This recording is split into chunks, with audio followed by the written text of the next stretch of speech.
सतनाम श्री वाहिगुरु साहिब जीओ। ज्यों बोला वह त्यों बोलह स्वामी, कुदरत कवन हमारी। साध संग नानक जस गायो,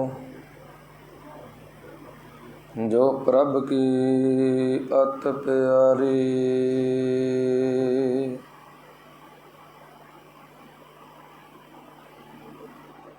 नह समर्थं नह सेवकं, नह प्रीत परम पुरखोत्तमं।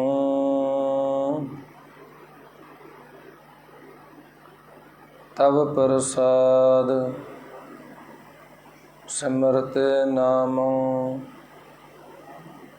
नानक कृपाल हर हर गुरं। तब प्रसाद सिमरते नामो, नानक कृपाल हर हर गुरं।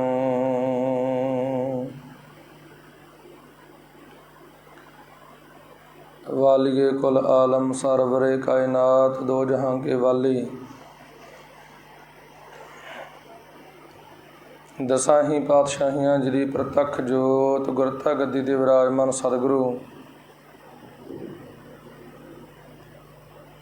धन धन सतगुरु श्री गुरु ग्रंथ साहिब महाराज जी की पावन पवित्र हजूरी अंदर ਅਤੇ ਸ਼ਹੀਦ ਧੰਨ ਧੰਨ ਬਾਬਾ ਨੱਥੂ ਜੀ ਦੇ ਸਥਾਨਾਂ ਤੇ ਅੰਮ੍ਰਿਤ ਵੇਲੇ ਗੁਰੂ ਪਾਤਸ਼ਾਹ ਜੀ ਦੇ ਚਰਨਾਂ ਦਾ ਆਨੰਦ ਮਾਣ ਰਹੇ ਗੁਰੂ ਪਿਆਰੇ ਗੁਰੂ ਸਵਾਰੇ ਸਤਸੰਗੀ ਜਨੋ। ਭਾਈ ਆਪਾਂ ਸਾਰੇ ਹੀ ਵੱਡਿਆਂ ਭਾਗਾਂ ਵਾਲੇ ਹਾਂ ਜਿਨ੍ਹਾਂ ਨੂੰ ਸਤਿਗੁਰੂ ਮਹਾਰਾਜ ਸਾਹਿਬ ਜੀ ਦੀ ਗੁਰਬਾਣੀ ਧੰਨ ਧੰਨ ਸਤਿਗੁਰੂ ਸ਼੍ਰੀ ਗੁਰੂ ਗ੍ਰੰਥ ਸਾਹਿਬ ਮਹਾਰਾਜ ਜੀ ਦੀ ਕਥਾ ਦੇ ਨਾਲ ਜੁੜਨ ਦਾ ਸੋਹਣਾ ਸੁਭਾਗਾ ਸਮਾਂ ਅਵਸਰ ਪ੍ਰਾਪਤ ਹੋ ਰਿਹਾ ਹੈ ਜੀ। ਸੋ ਆਓ ਸਾਰਿਆਂ ਤੋਂ ਪਹਿਲਾਂ ਗੁਰਫਤਿਹ ਦੀ ਸਾਂਝ ਪਾਈਏ। ਆਖੋ ਪਿਆਰ ਦੇ ਨਾਲ ਵਾਹਿਗੁਰੂ ਜੀ ਕਾ ਖਾਲਸਾ ਵਾਹਿਗੁਰੂ ਜੀ ਕੀ ਫਤਿਹ। ਸੋ ਸਾਰ ਸੰਗਤ ਜੀਓ, ਕੱਲ ਸਤਿਗੁਰੂ ਜੀ ਦੀ ਕਿਰਪਾ ਨਾਲ ਮਿਹਰ ਬਖਸ਼ਿਸ਼ ਦੇ ਨਾਲ ਆਪਾਂ ਨੇ ਧੰਨ ਧੰਨ ਸਤਿਗੁਰੂ ਸ਼੍ਰੀ ਗੁਰੂ ਗ੍ਰੰਥ ਸਾਹਿਬ ਮਹਾਰਾਜ ਜੀ ਦੀ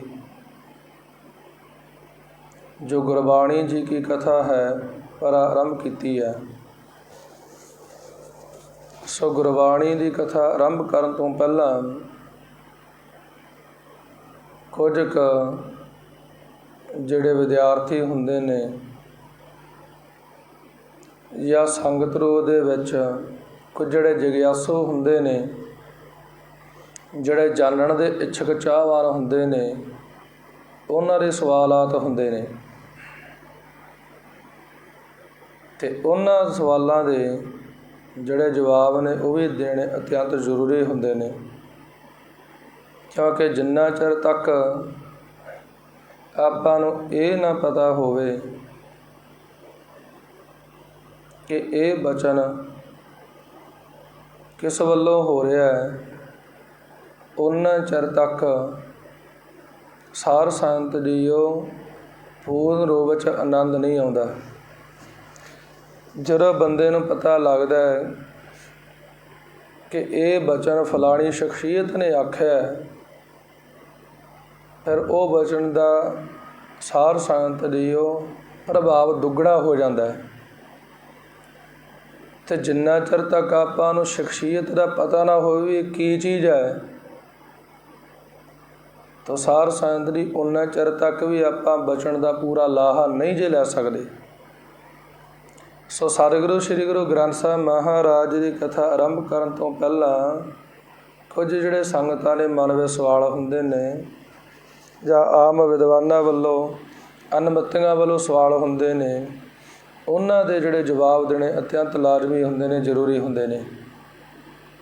ਸੋ ਆਪਾਂ ਕੱਲ੍ਹ ਕੁਝ ਜਿਹੜੇ ਸਵਾਲ ਸਨ ਅਤੇ ਕੁਝ ਜਿਹੜੇ ਜਵਾਬ ਸਨ ਉਹਨਾਂ ਦੇ ਬਾਰੇ ਵਿਚਾਰ ਕੀਤੀ। ਸੋ ਕੁਝ ਸਾਰ ਸੰਤ ਜੀ ਉਹ ਪੁਰਾਣੀ ਗੱਲ ਕਹਿੰਦੇ ਨੇ ਕਿ ਅਸੀਂ ਨਹੀਂ ਮੰਨਦੇ ਹਾਂ ਕਿ ਸਤਿਗੁਰੂ ਸ੍ਰੀ ਗੁਰੂ ਨਾਨਕ ਦੇਵ ਮਹਾਰਾਜ ਜੀ ਉਸ ਵਾਹਿਗੁਰੂ ਦਾ ਅਵਤਾਰ ਹਨ ਅਤੇ ਪੂਰਨ ਅਵਤਾਰ ਹਨ, ਪਰ ਉਹ ਪੂਰਨ ਅਵਤਾਰ ਹੈਗੇ ਨੇ। ਇਹਦਾ ਤੁਸੀਂ ਕਿਰਪਾ ਕਰਕੇ ਸਾਨੂੰ ਕੋਈ ਨਾ ਕੋਈ ਪ੍ਰਮਾਣ ਦੱਸੋ ਜਿਹਦੇ ਕਰਕੇ ਦਿਲ ਨੂੰ ਤਸੱਲੀ ਹੋਵੇ ਕਿ ਹਾਂਜੀ ਵੀ ਪੂਰਨ ਅਵਤਾਰ ਨੇ, ਪਰਮੇਸ਼ਰ ਦਾ ਅਵਤਾਰ ਹਨ। ਤਾਂ ਜਵਾਬ ਇਹ ਹੈ ਪਿਆਰਿਓ, ਪ੍ਰਮਾਣ ਤਿੰਨ ਪ੍ਰਕਾਰ ਦੇ ਹੁੰਦੇ ਨੇ। ਇੱਕ ਹੁੰਦਾ ਵੈਦਿਕ ਪ੍ਰਮਾਣ, ਇੱਕ ਹੁੰਦਾ ਲੌਕਿਕ ਪ੍ਰਮਾਣ, ਇੱਕ ਹੁੰਦਾ ਸਵੈ ਪ੍ਰਮਾਣ। ਵੈਦਿਕ ਪ੍ਰਮਾਣ ਕਿਹਨੂੰ ਕਹਿੰਦੇ ਨੇ? ਜੋ ਵੇਦ ਦੇ ਅਨੁਸਾਰ ਹੋਵੇ, ਧਾਰਮਿਕ ਗ੍ਰੰਥਾਂ ਦੇ ਅਨੁਸਾਰ ਹੋਵੇ। ਸੋ ਸਾਰ ਸੰਗਤ ਜੀਓ, ਇਸੇ ਤਰੀਕੇ ਗੋਪਾਲ ਤਾਂ ਆਪਣੀ ਉਪਨਿਸ਼ਦ ਹੈ ਜਿਹੜੀ ਉਹਦੇ ਵਿੱਚ ਪ੍ਰਮਾਣ ਆਉਂਦਾ ਹੈ। ਸੱਚ ਦਾ ਆਨੰਦ ਰੂਪ ਆਇਆ, ਕ੍ਰਿਸ਼ਨਾਏ ਕਲਿਸ਼ਟ ਕਰਮਣੇ, ਨਮੋ ਵੇਦਾਂਤ ਵੇਦ ਗੁਰ ਵੇ ਬੁੱਧ ਸਾਖਣੇ। ਸੁਰਤੀ ਪ੍ਰਮਾਣ ਦੇ ਵਿੱਚ ਬਚਨ ਆਉਂਦਾ ਹੈ, ਗੁਰੂਰ ਬ੍ਰਹਮਾ ਗੁਰੂਰ ਵਿਸ਼ਨੂੰ ਗੁਰੂਰ ਦੇਵ ਮਹੇਸ਼ਵਰਾ ਗੁਰੂਰ ਸਾਖਿਆਤ ਪਾਰੰ ਬ੍ਰਹਮ ਦਰਸੀ ਤਸਮਈ ਸ੍ਰੀ ਗੁਰ ਵੇ ਨਮਹਿ। ਸੋ ਸਾਰ ਸੰਗਤ ਜੀਓ, ਇਸੇ ਤਰੀਕੇ ਦੇ ਨਾਲ ਇੱਕ ਭਵਿੱਖਤ ਪੁਰਾਣ ਦੇ ਵਿੱਚ ਵੀ ਪ੍ਰਮਾਣ ਆਉਂਦਾ ਹੈ। ਭਵਿੱਖਤ ਪੁਰਾਣ ਦੇ 28ਵੇਂ ਅਧਿਆਏ ਦੇ 33ਵੇਂ ਸਲੋਕ ਤੋਂ 44ਵੇਂ ਸਲੋਕ ਤੱਕ ਧੰਨ ਗੁਰੂ ਨਾਨਕ ਦੇਵ ਮਹਾਰਾਜ ਸਾਹਿਬ ਜੀ ਦੇ ਆਉਣ ਦਾ ਜ਼ਿਕਰ ਕੀਤਾ ਗਿਆ ਵੀ ਆਉਣ ਵਾਲੇ ਸਮੇਂ ਦੇ ਵਿੱਚ ਗੁਰੂ ਨਾਨਕ ਸਾਹਿਬ ਮਹਾਰਾਜ ਜੀ ਪਰਮੇਸ਼ਰ ਦਾ ਅਵਤਾਰ ਹੋਣਗੇ, ਜਿਹੜੇ ਕਿ ਲੋਕਾਂ ਦਾ ਭਲਾ ਕਰਨਗੇ। ਉਹਦੇ ਵਿੱਚ ਲਿਖਿਆ ਮਿਲਦਾ ਹੈ, ਏਵੰ ਵੈ ਧਰਮ ਪ੍ਰਚਾਰੋਯੰ ਭਵਿਸ਼ਯਤ ਯਦਾ ਕਲौ ਤਦਾ ਵੈ ਲੋਕ ਰਖਿਆਰਥੰ ਮਿਲੇਸ਼ਾਨਾ ਨਾਸ ਹੇਤਵੇ ਪਸ਼ਚਮੇ ਤੋ ਸੁਭੰ ਦੇਸ਼ੇ ਬੇਦੀ ਬੰਸੇ ਚ ਨਾਨਕਾਓ। ਉਹਦੇ ਵਿੱਚ ਲਿਖਿਆ ਹੈ ਕਿ ਧਰਮ ਨੂੰ ਪ੍ਰਚੁਰ ਕਰਨ ਦੇ ਵਾਸਤੇ, ਪ੍ਰਗਟ ਕਰਨ ਦੇ ਵਾਸਤੇ ਭਵਿੱਖਤ ਸਮੇਂ ਦੇ ਵਿੱਚ, ਕਲਯੁਗ ਦੇ ਸਮੇਂ ਦੇ ਵਿੱਚ ਲੋਕਾਂ ਦੀ ਰੱਖਿਆ ਕਰਨ ਦੇ ਵਾਸਤੇ ਅਤੇ ਜਿਹੜੇ ਮਲੇਸ਼ ਲੋਕ ਨੇ ਧਰਮ ਨੂੰ ਖਤਮ ਕਰਨ ਵਾਲੇ, ਉਹਨਾਂ ਦਾ ਖਾਤਮਾ ਕਰਨ ਦੇ ਵਾਸਤੇ ਵੇਦੀਆਂ ਦੀ ਅੰਸ ਬੰਸ ਦੇ ਅੰਦਰ ਧੰਨ ਗੁਰੂ ਨਾਨਕ ਦੇਵ ਮਹਾਰਾਜ ਸਾਹਿਬ ਜੀ ਪ੍ਰਗਟ ਹੋਣਗੇ, ਪਰਮੇਸ਼ਰ ਦਾ ਅਵਤਾਰ ਹੋਣਗੇ।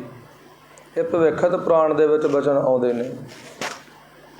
ਆਖਿਆ ਜੀ ਤੁਸੀਂ ਲੌਕਿਕ ਪ੍ਰਮਾਣ ਵੀ ਆਖਿਆ, ਉਹਦੇ ਵਿੱਚ ਵੀ ਦਿਓ। ਅਤੇ ਲੌਕਿਕ ਪ੍ਰਮਾਣ ਉਹ ਮੰਨਿਆ ਜਾਂਦਾ, ਊਂ ਤਾਂ ਲੋਕਾਂ ਦੀਆਂ ਬਹੁਤ ਗੱਲਾਂ ਹੁੰਦੀਆਂ ਨੇ, ਪਰ ਸਾਰ ਸੰਗਤ ਜਿਹੜਾ ਯਥਾਰਥ ਵਕਤ ਆ ਉਹ ਪੁਰਸ਼ ਹੋਵੇ ਨਾ, ਸਹੀ ਮਾਇਨੇ ਦੇ ਵਿੱਚ ਜਿਹੜਾ ਸਤਪੁਰਸ਼ ਹੋਵੇ, ਉਹਦੇ ਵੱਲੋਂ ਜੋ ਬਚਨ ਹੋਣ ਉਹੀ ਉਹ ਲੌਕਿਕ ਪ੍ਰਮਾਣ ਹੁੰਦੇ ਨੇ। ਉਹਨਾਂ ਨੂੰ ਆਪਾਂ ਵਧੀਆ ਤਰੀਕੇ ਨਾਲ ਮੰਨਦੇ ਹਾਂ। ਤਾਂ ਭਾਈ ਸਾਹਿਬ ਭਾਈ ਗੁਰਦਾਸ ਜੀ ਯਥਾਰਥ ਭਗਤ ਹਨ। ਉਹ ਕਹਿੰਦੇ ਹਨ, ਸੁਣੀ ਪੁਕਾਰ ਦਾਤਾਰ ਪ੍ਰਭ ਗੁਰੂ ਨਾਨਕ ਜਗ ਮਾਹੇ ਪਠਾਇਆ। ਉਹ ਕਹਿੰਦੇ ਭਾਈ ਜਿਸ ਵੇਲੇ ਧਰਤੀ ਨੇ ਪੁਕਾਰ ਕੀਤੀ, ਪਰਮੇਸ਼ਰ ਨੇ ਸੁਣੀ, ਤਾਂ ਧੰਨ ਗੁਰੂ ਨਾਨਕ ਦੇ ਮਹਾਰਾਜ ਸਾਹਿਬ ਜੀ ਨੂੰ ਉਸ ਵਾਹਿਗੁਰੂ ਪਰਮਾਤਮਾ ਨੇ ਆਪ ਹੀ ਸਰਗੁਣ ਸਰੂਪ ਧਾਰ ਕਰਕੇ ਗੁਰੂ ਨਾਨਕ ਸਾਹਿਬ ਮਹਾਰਾਜ ਰੂਪ ਹੋ ਕਰਕੇ ਦੁਨੀਆ 'ਤੇ ਆਉਣਾ ਕੀਤਾ। ਕਲ ਤਾਰਨ ਗੁਰ ਨਾਨਕ ਆਇਆ। ਸਤਿਗੁਰ ਨਾਨਕ ਦੇਵ ਹੈ ਪਰਮੇਸ਼ਰ ਸੋਈ। ਧੰਨ ਗੁਰੂ ਨਾਨਕ ਦੇ ਮਹਾਰਾਜ ਉਹੀਓ ਪਰਮੇਸ਼ਰ ਹਨ, ਉਸੇ ਪ੍ਰਮਾਤਮਾ ਦਾ ਰੂਪ ਹਨ। ਨਾਰਾਇਣ ਨਿਜ ਰੂਪ ਧਰ, ਨਾਥਾ ਨਾਥ ਸਨਾਥ ਕਰਾਇਆ। ਜਾਂ ਫਿਰ ਹੋਰ ਵੀ ਬਚਨ ਨੇ, ਵਾਹਿਗੁਰੂ ਗੁਰੂ ਨਾਨਕ ਸਾਹਿਬ ਧਾਰ ਕੈ ਮੂਰਤ ਹੈ ਜਗ ਆਇਓ। ਪਾਰ ਬ੍ਰਹਮ ਗੁਰਦੇਵ ਕੋ ਬੰਦਨ। ਸਾਰ ਸੰਗਤ ਜੀ, ਧੰਨ ਗੁਰੂ ਨਾਨਕ ਦੇ ਮਹਾਰਾਜ ਸਾਹਿਬ ਉਸ ਵਾਹਿਗੁਰੂ ਦਾ ਰੂਪ ਸਨ ਅਤੇ ਉਸ ਰੂਪ ਧਾਰ ਕਰਕੇ ਉਹ ਵਾਹਿਗੁਰੂ ਪਰਮਾਤਮਾ ਆਪ ਆਇਆ। ਆਪਾਂ ਕਹਿੰਦੇ ਹਾਂ ਧੰਨ ਗੁਰੂ ਨਾਨਕ ਸਾਹਿਬ ਮਹਾਰਾਜ ਜੀ। ਇੱਕ ਬੜਾ ਸੋਹਣਾ ਬਚਨ ਆਉਂਦਾ, ਅਨਕ ਰਹਿਤ ਪਰਮਾਤਮ ਜੋਈ, ਨਾਨਕ ਨਾਮ ਕਹਾਵੈ ਸੋਈ। ਜਿਹੜਾ ਅਨੇਕਤਾ ਤੋਂ ਰਹਿਤ ਪਰਮਾਤਮਾ ਹੈ, ਜਿਹਦੇ ਵਿੱਚ ਅਨੇਕਪਣਾ ਨਹੀਂ ਹੈ, ਇੱਕ ਰੂਪ ਹੀ ਹੈ, ਜੋਤ ਸਰੂਪ ਹੈ, ਜਿਹੜਾ ਸ਼ੁੱਧ ਸਰੂਪ ਹੈ, ਸਤ ਚੇਤਨ ਆਨੰਦ ਰੂਪ ਹੈ, ਉਹੀ ਆਪਣਾ ਨਾਮ ਨਾਨਕ ਅਖਵਾਉਂਦਾ ਹੈ। ਉਸੇ ਦਾ ਨਾਮ ਹੀ ਨਾਨਕ ਹੈ। ਨਾ ਅਨ ਅਕ, ਨਾ ਨਹੀਂ ਹੈ, ਅਨ ਦਵੈਤ ਭਾਵਨਾ ਅਤੇ ਅਕ ਦੁੱਖ। ਜਿਹਦੇ ਵਿੱਚ ਦਵੈਤ ਭਾਵਨਾ ਕੋਈ ਨਹੀਂ ਅਤੇ ਜਿਹਦੇ ਵਿੱਚ ਦੁੱਖ ਕੋਈ ਨਹੀਂ, ਉਹ ਕੌਣ ਹੈ? ਵਾਹਿਗੁਰੂ ਹੀ ਹੈ ਨਾ। ਜਿਹਦੇ ਵਿੱਚ ਨਾਨਾਪੁਣਾ ਕੋਈ ਨਹੀਂ ਹੈ ਅਤੇ ਨਾ ਸਾਰ ਸਾਇੰਤ, ਜਿਹਦੇ ਵਿੱਚ ਦੁੱਖ ਹੈ, ਕੋਈ ਸਾਰਾ ਆਨੰਦ ਰੂਪ ਹੈ, ਉਹ ਪਰਮੇਸ਼ਰ ਹੀ ਹੈ। ਤੋ ਐਵੇਂ ਧੰਨ ਗੁਰੂ ਨਾਨਕ ਦੇ ਮਹਾਰਾਜ ਉਸ ਵਾਹਿਗੁਰੂ ਪਰਮਾਤਮਾ ਦਾ ਰੂਪ ਨੇ। ਇੱਕ ਹੋਰ ਮਹਾਤਮਾ ਨੇ ਬੜਾ ਸੋਹਣਾ ਲਿਖਿਆ ਹੈ, ਕਹਿੰਦੇ ਵੀ ਤੀਰਥ ਪਰਜਹ ਬਹੁ ਸੰਨਿਆਸੀ, ਉਦਾਸੀ ਵਿਰਾਗੀ ਭੇਖ ਦੇ ਰਾਸੀ, ਸਭ ਆਪਣੇ ਗੁਰ ਕੇ ਹੈ ਚੇਲੇ, ਪੂਛੈ ਤਾਂ ਕੋ ਇਉਂ ਵਿੱਚ ਮੇਲੇ, ਕੋ ਗੁਰ ਕਾ ਸਿਖ ਇਹਾ ਰਹਾਵੈ, ਸੁਣ ਸਾਰੇ ਤਬ ਦ੍ਰਿਸ਼ਟ ਚਲਾਵੈ, ਜਹ ਕੇਸਾਂ ਧਾਰੀ ਕੱਛ ਪਾਈ, ਬਾਣੀ ਪੜ੍ਹੈ ਪ੍ਰੇਮ ਨਿਰਮਾਈ, ਤਾਂ ਕੋ ਕਹਿ ਉਹ ਗੁਰ ਕੋ ਸਿੱਖਾ, ਨਿਆਰਾ ਲੌਕਿਕ ਪ੍ਰਮਾਣ ਪ੍ਰਤੱਖਾ, ਇਉਂ ਲੌਕਿਕ ਪ੍ਰਮਾਣ ਸੰਗਾਰੀ, ਗੁਰੂ ਨਾਨਕ ਜੀ ਪੂਰੇ ਅਵਤਾਰੀ। ਕਹਿੰਦੇ ਮੰਨ ਲਓ ਕਿਸੇ ਤੀਰਥ ਦਿੱਤੇ ਜਿੱਥੇ ਬਹੁਤ ਜਿਹੜਾ ਸੰਨਿਆਸੀ ਲੋਕ ਰਹਿੰਦੇ ਹੋਣ, ਉਦਾਸੀਨ ਸਾਧੂ ਰਹਿੰਦੇ ਹੋਣ, ਵਿਰਾਗੀ ਲੋਕ ਰਹਿੰਦੇ ਹੋਣ ਅਤੇ ਹੋਰਾਂ ਭੇਖਾਂ ਵਾਲੇ ਰਹਿੰਦੇ ਹੋਣ, ਅਤੇ ਉੱਥੇ ਜਾ ਕਰਕੇ ਕੋਈ ਪੁੱਛੇ ਕਿ ਹਾਂ ਭਾਈ ਇੱਥੇ ਕੋਈ ਗੁਰੂ ਕਾ ਸਿੱਖ ਰਹਿੰਦਾ ਹੈ, ਅਤੇ ਸੁਣ ਕਰਕੇ ਸਾਰੇ ਲੋਕ ਉਹਦੇ ਵਿੱਚ ਨਿਗਾਹ ਕਰਨਾ ਵੀ ਇਹਨੇ ਗੁਰੂ ਕੇ ਸਿੱਖ ਬਾਰੇ ਸਵਾਲ ਕੀਤਾ ਵੀ ਗੁਰੂ ਕਾ ਸਿੱਖ ਹੈ ਕੋਈ? ਤਾਂ ਵਿੱਚੋਂ ਆਵਾਜ਼ ਆਉਂਦੀ ਹੈ, ਹਾਂ ਭਾਈ ਹੈ, ਦੱਸੋ ਜੀ ਉਹ ਕਿਹੋ ਜਿਹਾ ਰੂਪ ਹੈ ਉਹਦਾ? ਕਹਿੰਦੇ ਵੀ ਉਹਦਾ ਸਰੂਪ ਇਹੋ ਜਿਹਾ ਹੈ ਵੀ ਜਿੱਥੇ ਕੇਸਾਂ ਧਾਰੀ ਹੋਵੇ, ਮੁੱਖ ਦੇ ਉੱਤੇ ਵੀ ਕੇਸ ਹੋਣ, ਦਾੜਾ ਹੋਵੇ, ਮਸ਼ਹਿਰੇ ਹੋਣ, ਸਿਰ 'ਤੇ ਮੁਕਟ ਹੋਵੇ ਕੇਸਾਂ ਦਾ, ਅਤੇ ਤੇੜ ਉਹਨੇ ਕਛਹਿਰਾ ਪਾਇਆ ਹੋਵੇ, ਅਤੇ ਬੜੇ ਪਿਆਰ ਦੇ ਨਾਲ ਸਵਾਰ ਕੇ ਆਨੰਦ ਲੈ ਲੈ ਕੇ ਬਾਣੀ ਪੜ੍ਹਦਾ ਹੋਵੇ, ਅਤੇ ਉਹਨੂੰ ਕਹਿੰਦੇ ਨੇ ਵੀ ਗੁਰੂ ਕਾ ਸਿੱਖ। ਇਹ ਗੁਰੂ ਕੇ ਸਿੱਖ ਦੀ ਨਿਸ਼ਾਨੀ ਹੈ। ਵੱਖਰਾ ਹੋਵੇਗਾ ਸਾਰਿਆਂ ਲੋਕਾਂ ਤੋਂ ਸਾਰ ਸੰਗਤ ਜੀਓ, ਉਹ ਬੰਦਾ ਉਹਨੇ ਵੇਖਿਆ ਵੀ ਇੱਥੇ ਦੇ ਚਾਰੇ ਪਾਸੇ ਸਾਧੂ ਲੋਕ ਹੀ ਨੇ। ਹੌਲੀ ਹੌਲੀ ਢੂੰਡਦਿਆਂ ਨਿਗਾਹ ਪਈ, ਉਹ ਸਾਹਮਣੇ ਗੁਰੂ ਕਾ ਸਿੱਖ ਹੈ, ਅਤੇ ਤੇੜ ਕਛਹਿਰਾ ਪਾਇਆ, ਦਾੜਾ ਰੱਖਿਆ ਹੋਇਆ, ਕੇਸਾ ਧਾਰੀ ਹੈ, ਬਾਣੀ ਪੜ੍ਹਦਾ ਪਿਆ ਹੈ, ਤਾਂ ਉਹ ਸਾਹਮਣੇ ਹੈ, ਉਹ ਪ੍ਰਤੱਖ ਹੈ। ਤੋ ਐਵੇਂ ਇਹਨੂੰ ਸਾਰ ਸੰਤ ਦੀ ਲੌਕਿਕ ਪ੍ਰਮਾਣ ਆਖਿਆ ਵੀ ਜਿਹਨੂੰ ਲੋਕ ਮੰਨਣਾ ਵੀ ਹਾਂ ਵੀ ਗੁਰੂ ਦੇ ਸਿੱਖ ਦਾ ਸਰੂਪ ਇਹੋ ਜਿਹਾ ਹੈ।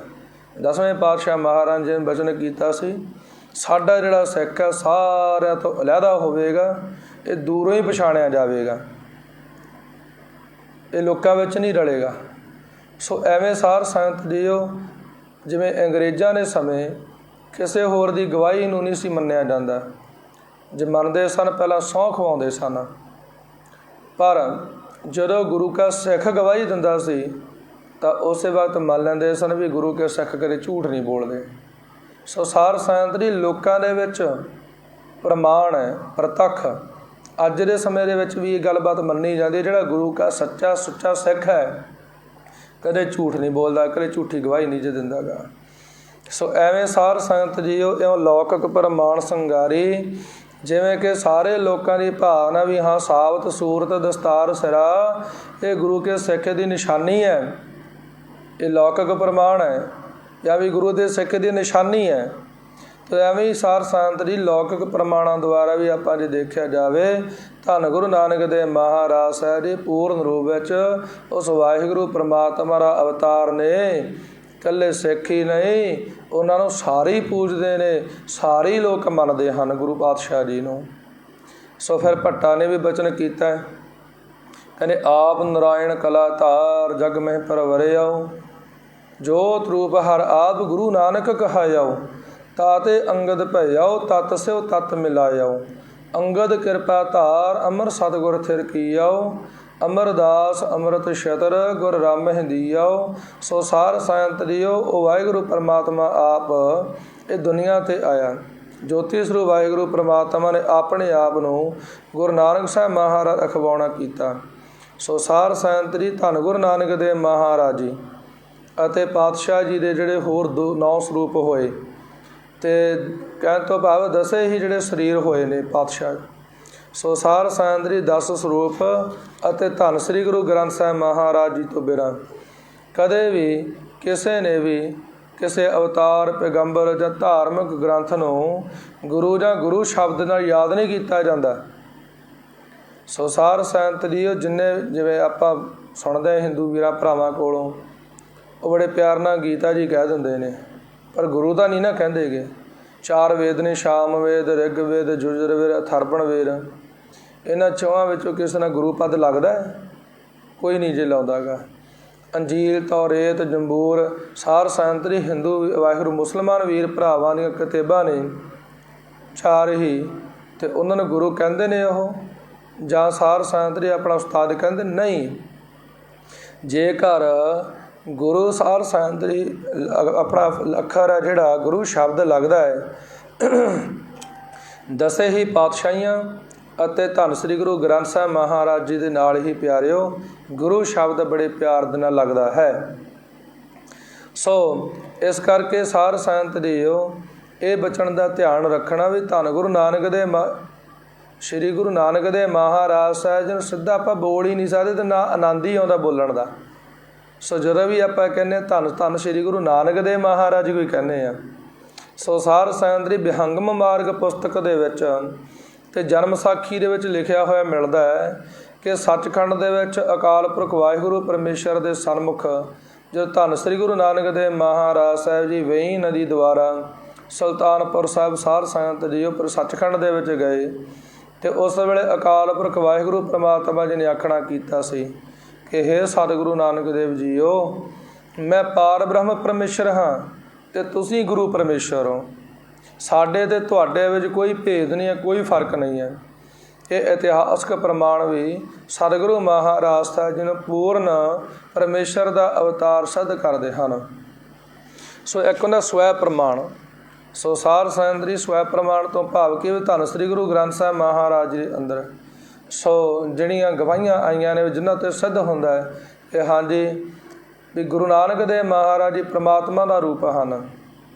ਬੜੇ ਪਿਆਰ ਦੇ ਨਾਲ ਆਪਾਂ ਬਚਨ ਪੜ੍ਹਦੇ ਹਾਂ, ਗਿਆਨ ਧਿਆਨ ਕਿਛ ਕਰਮ ਨਾ ਜਾਣਾ, ਸਾਰ ਨਾ ਜਾਣਾ ਤੇਰੀ, ਸਭ ਤੇ ਵੱਡਾ ਸਤਿਗੁਰ ਨਾਨਕ ਜਿਨ ਕਲ ਰਾਖੀ ਮੇਰੀ।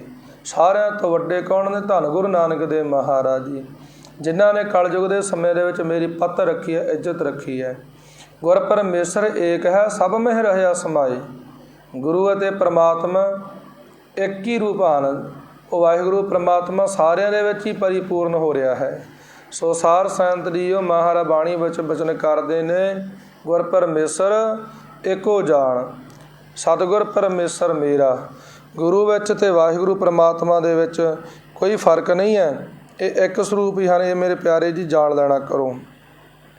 ਇੱਥੇ ਹੀ ਬਸ ਨਹੀਂ, ਫਿਰ ਸਤਿਗੁਰੂ ਸ੍ਰੀ ਗੁਰੂ ਅਰਜਨ ਦੇਵ ਮਹਾਰਾਜ ਸਾਹਿਬ ਜੀ ਨੇ ਇੱਕ ਬੜਾ ਪਿਆਰ ਵਾਲਾ ਆਨੰਦਮਈ ਸਾਰ ਸੰਗਤ ਜੀ ਸ਼ਬਦ ਉਚਾਰਨ ਕੀਤਾ, ਅਤੇ ਮਹਾਰਾਜ ਬਾਣੀ ਵਿੱਚ ਬਚਨ ਲਿਖਦੇ ਨੇ, ਸੁਣ ਸਾਖੀ ਮਨ ਜਪ ਪਿਆਰ, ਅਜਾ ਮਲ ਉਧਰਿਆ ਕਹੇ ਏਕ ਬਾਰ, ਬਾਲ ਮੀਕਾ ਹੋਆ ਸਾਧ ਸੰਗ, ਧਰੂ ਕਉ ਮਿਲਿਆ ਹਰਨ ਸੰਗ। ਅਤੇ ਫਿਰ ਇੱਥੇ ਹੀ ਬਸ ਨਹੀਂ, ਸਾਰ ਸੰਗਤ ਜੀ ਆਖਿਆ ਤੇਰਿਆ ਸੰਤਾਂ ਜਾਚੋ ਚਰਨ ਰੇਨ, ਲੈ ਮਸਤਕ ਲਾਵੋ ਕਰ ਕਿਰਪਾ ਦੇਨ।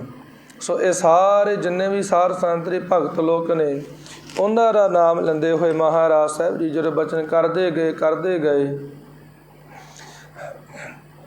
ਜਦੋਂ ਸਾਰਿਆਂ ਭਗਤਾਂ ਦਾ ਨਾਮ ਲੈ ਲਿਆ ਤਾਂ ਉਸ ਵੇਲੇ ਸਾਧ ਸੰਗਤ ਜੀ ਸਿੱਖਾਂ ਨੇ ਸਵਾਲ ਕੀਤਾ, ਹੇ ਧੰਨ ਸਤਿਗੁਰੂ ਸ੍ਰੀ ਗੁਰੂ ਅਰਜਨ ਦੇਵ ਮਹਾਰਾਜ ਜੀਓ, ਕਿਰਪਾ ਕਰਕੇ ਸਾਨੂੰ ਇੱਕ ਬਚਨ ਸਮਝਾਓ। ਮਹਾਰਾਜ ਕੀ ਗੱਲ, ਧੰਨ ਗੁਰੂ ਨਾਨਕ ਦੇਵ ਮਹਾਰਾਜ ਜੀ ਵੀ ਇਹਨਾਂ ਭਗਤਾਂ ਵਾਂਗੂ ਹੋਏ ਨੇ ਜਿਵੇਂ ਪਹਿਲਾਂ ਧੁਰ ਪਰਮੇਸ਼ਰ ਦੇ ਭਗਤ ਹੋਏ ਨੇ, ਜਿਵੇਂ ਭਗਤੀ ਕਰਨ ਵਾਲੇ ਪਹਿਲਾਂ ਭਗਤ ਲੋਕ ਹੋਏ ਨੇ। ਧੰਨ ਗੁਰੂ ਨਾਨਕ ਦੇਵ ਮਹਾਰਾਜ ਵੀ ਉਹਨਾਂ ਵਾਂਗੂ ਭਗਤੀ ਕਰਨ ਵਾਲੇ ਭਗਤ ਲੋਕ ਹੀ ਹੋਏ ਨੇ ਪਰਮੇਸ਼ਰ ਦੇ। ਤਾਂ ਸਤਿਗੁਰੂ ਸ੍ਰੀ ਗੁਰੂ ਅਰਜਨ ਦੇਵ ਮਹਾਰਾਜ ਸਾਹਿਬ ਜੀ ਨੇ ਬੜਾ ਸੋਹਣਾ ਬਚਨ ਕੀਤਾ ਕਿ ਨਹੀਂ ਭਾਈ, ਰਵਿਦਾਸ ਤੇ ਆਏ ਪ੍ਰਭ ਅਨੂਪ, ਭਗਤ ਰਵਿਦਾਸ ਜੀ ਤੱਕ ਬਚਨ ਕੀਤਾ ਹੈ। ਫਿਰ ਨਾਲ ਹੀ ਕੀ ਆਖਿਆ, ਗੁਰੂ ਨਾਨਕ ਦੇਵ ਗੋਬਿੰਦ ਰੂਪ। ਧੰਨ ਸ੍ਰੀ ਗੁਰੂ ਨਾਨਕ ਦੇਵ ਮਹਾਰਾਜ ਸਾਹਿਬ ਜੀ ਉਸ ਵਾਹਿਗੁਰੂ ਪਰਮੇਸ਼ਰ ਦਾ ਸਰੂਪ ਹਨ। ਸੋ ਸਾਰ ਸੰਗਤ ਜੀ ਭਗਵੰਤ ਰੂਪ ਹਨ। ਸੋ ਇਹ ਤਰੀਕੇ ਦੇ ਨਾਲ ਮਹਾਰਾਜ ਨੇ ਬਚਨ ਕੀਤਾ ਵੀ ਇਹਨਾਂ ਭਗਤਾਂ ਨੂੰ ਤਾਂ ਭਗਤੀ ਦਾ ਫਲ ਹੈ ਜਿਹੜਾ ਉਹ ਮਿਲਦਾ ਹੈ, ਪਰ ਮਹਾਰਾਜ ਸਾਹਿਬ ਜੀ ਭਗਤੀ ਦਾ ਫਲ ਬਖਸ਼ਣ ਵਾਲੇ ਹਨ। ਸੋ ਨਾਲੇ ਭਗਤੀ ਕਰਾਉਣ ਵਾਲੇ ਹਨ।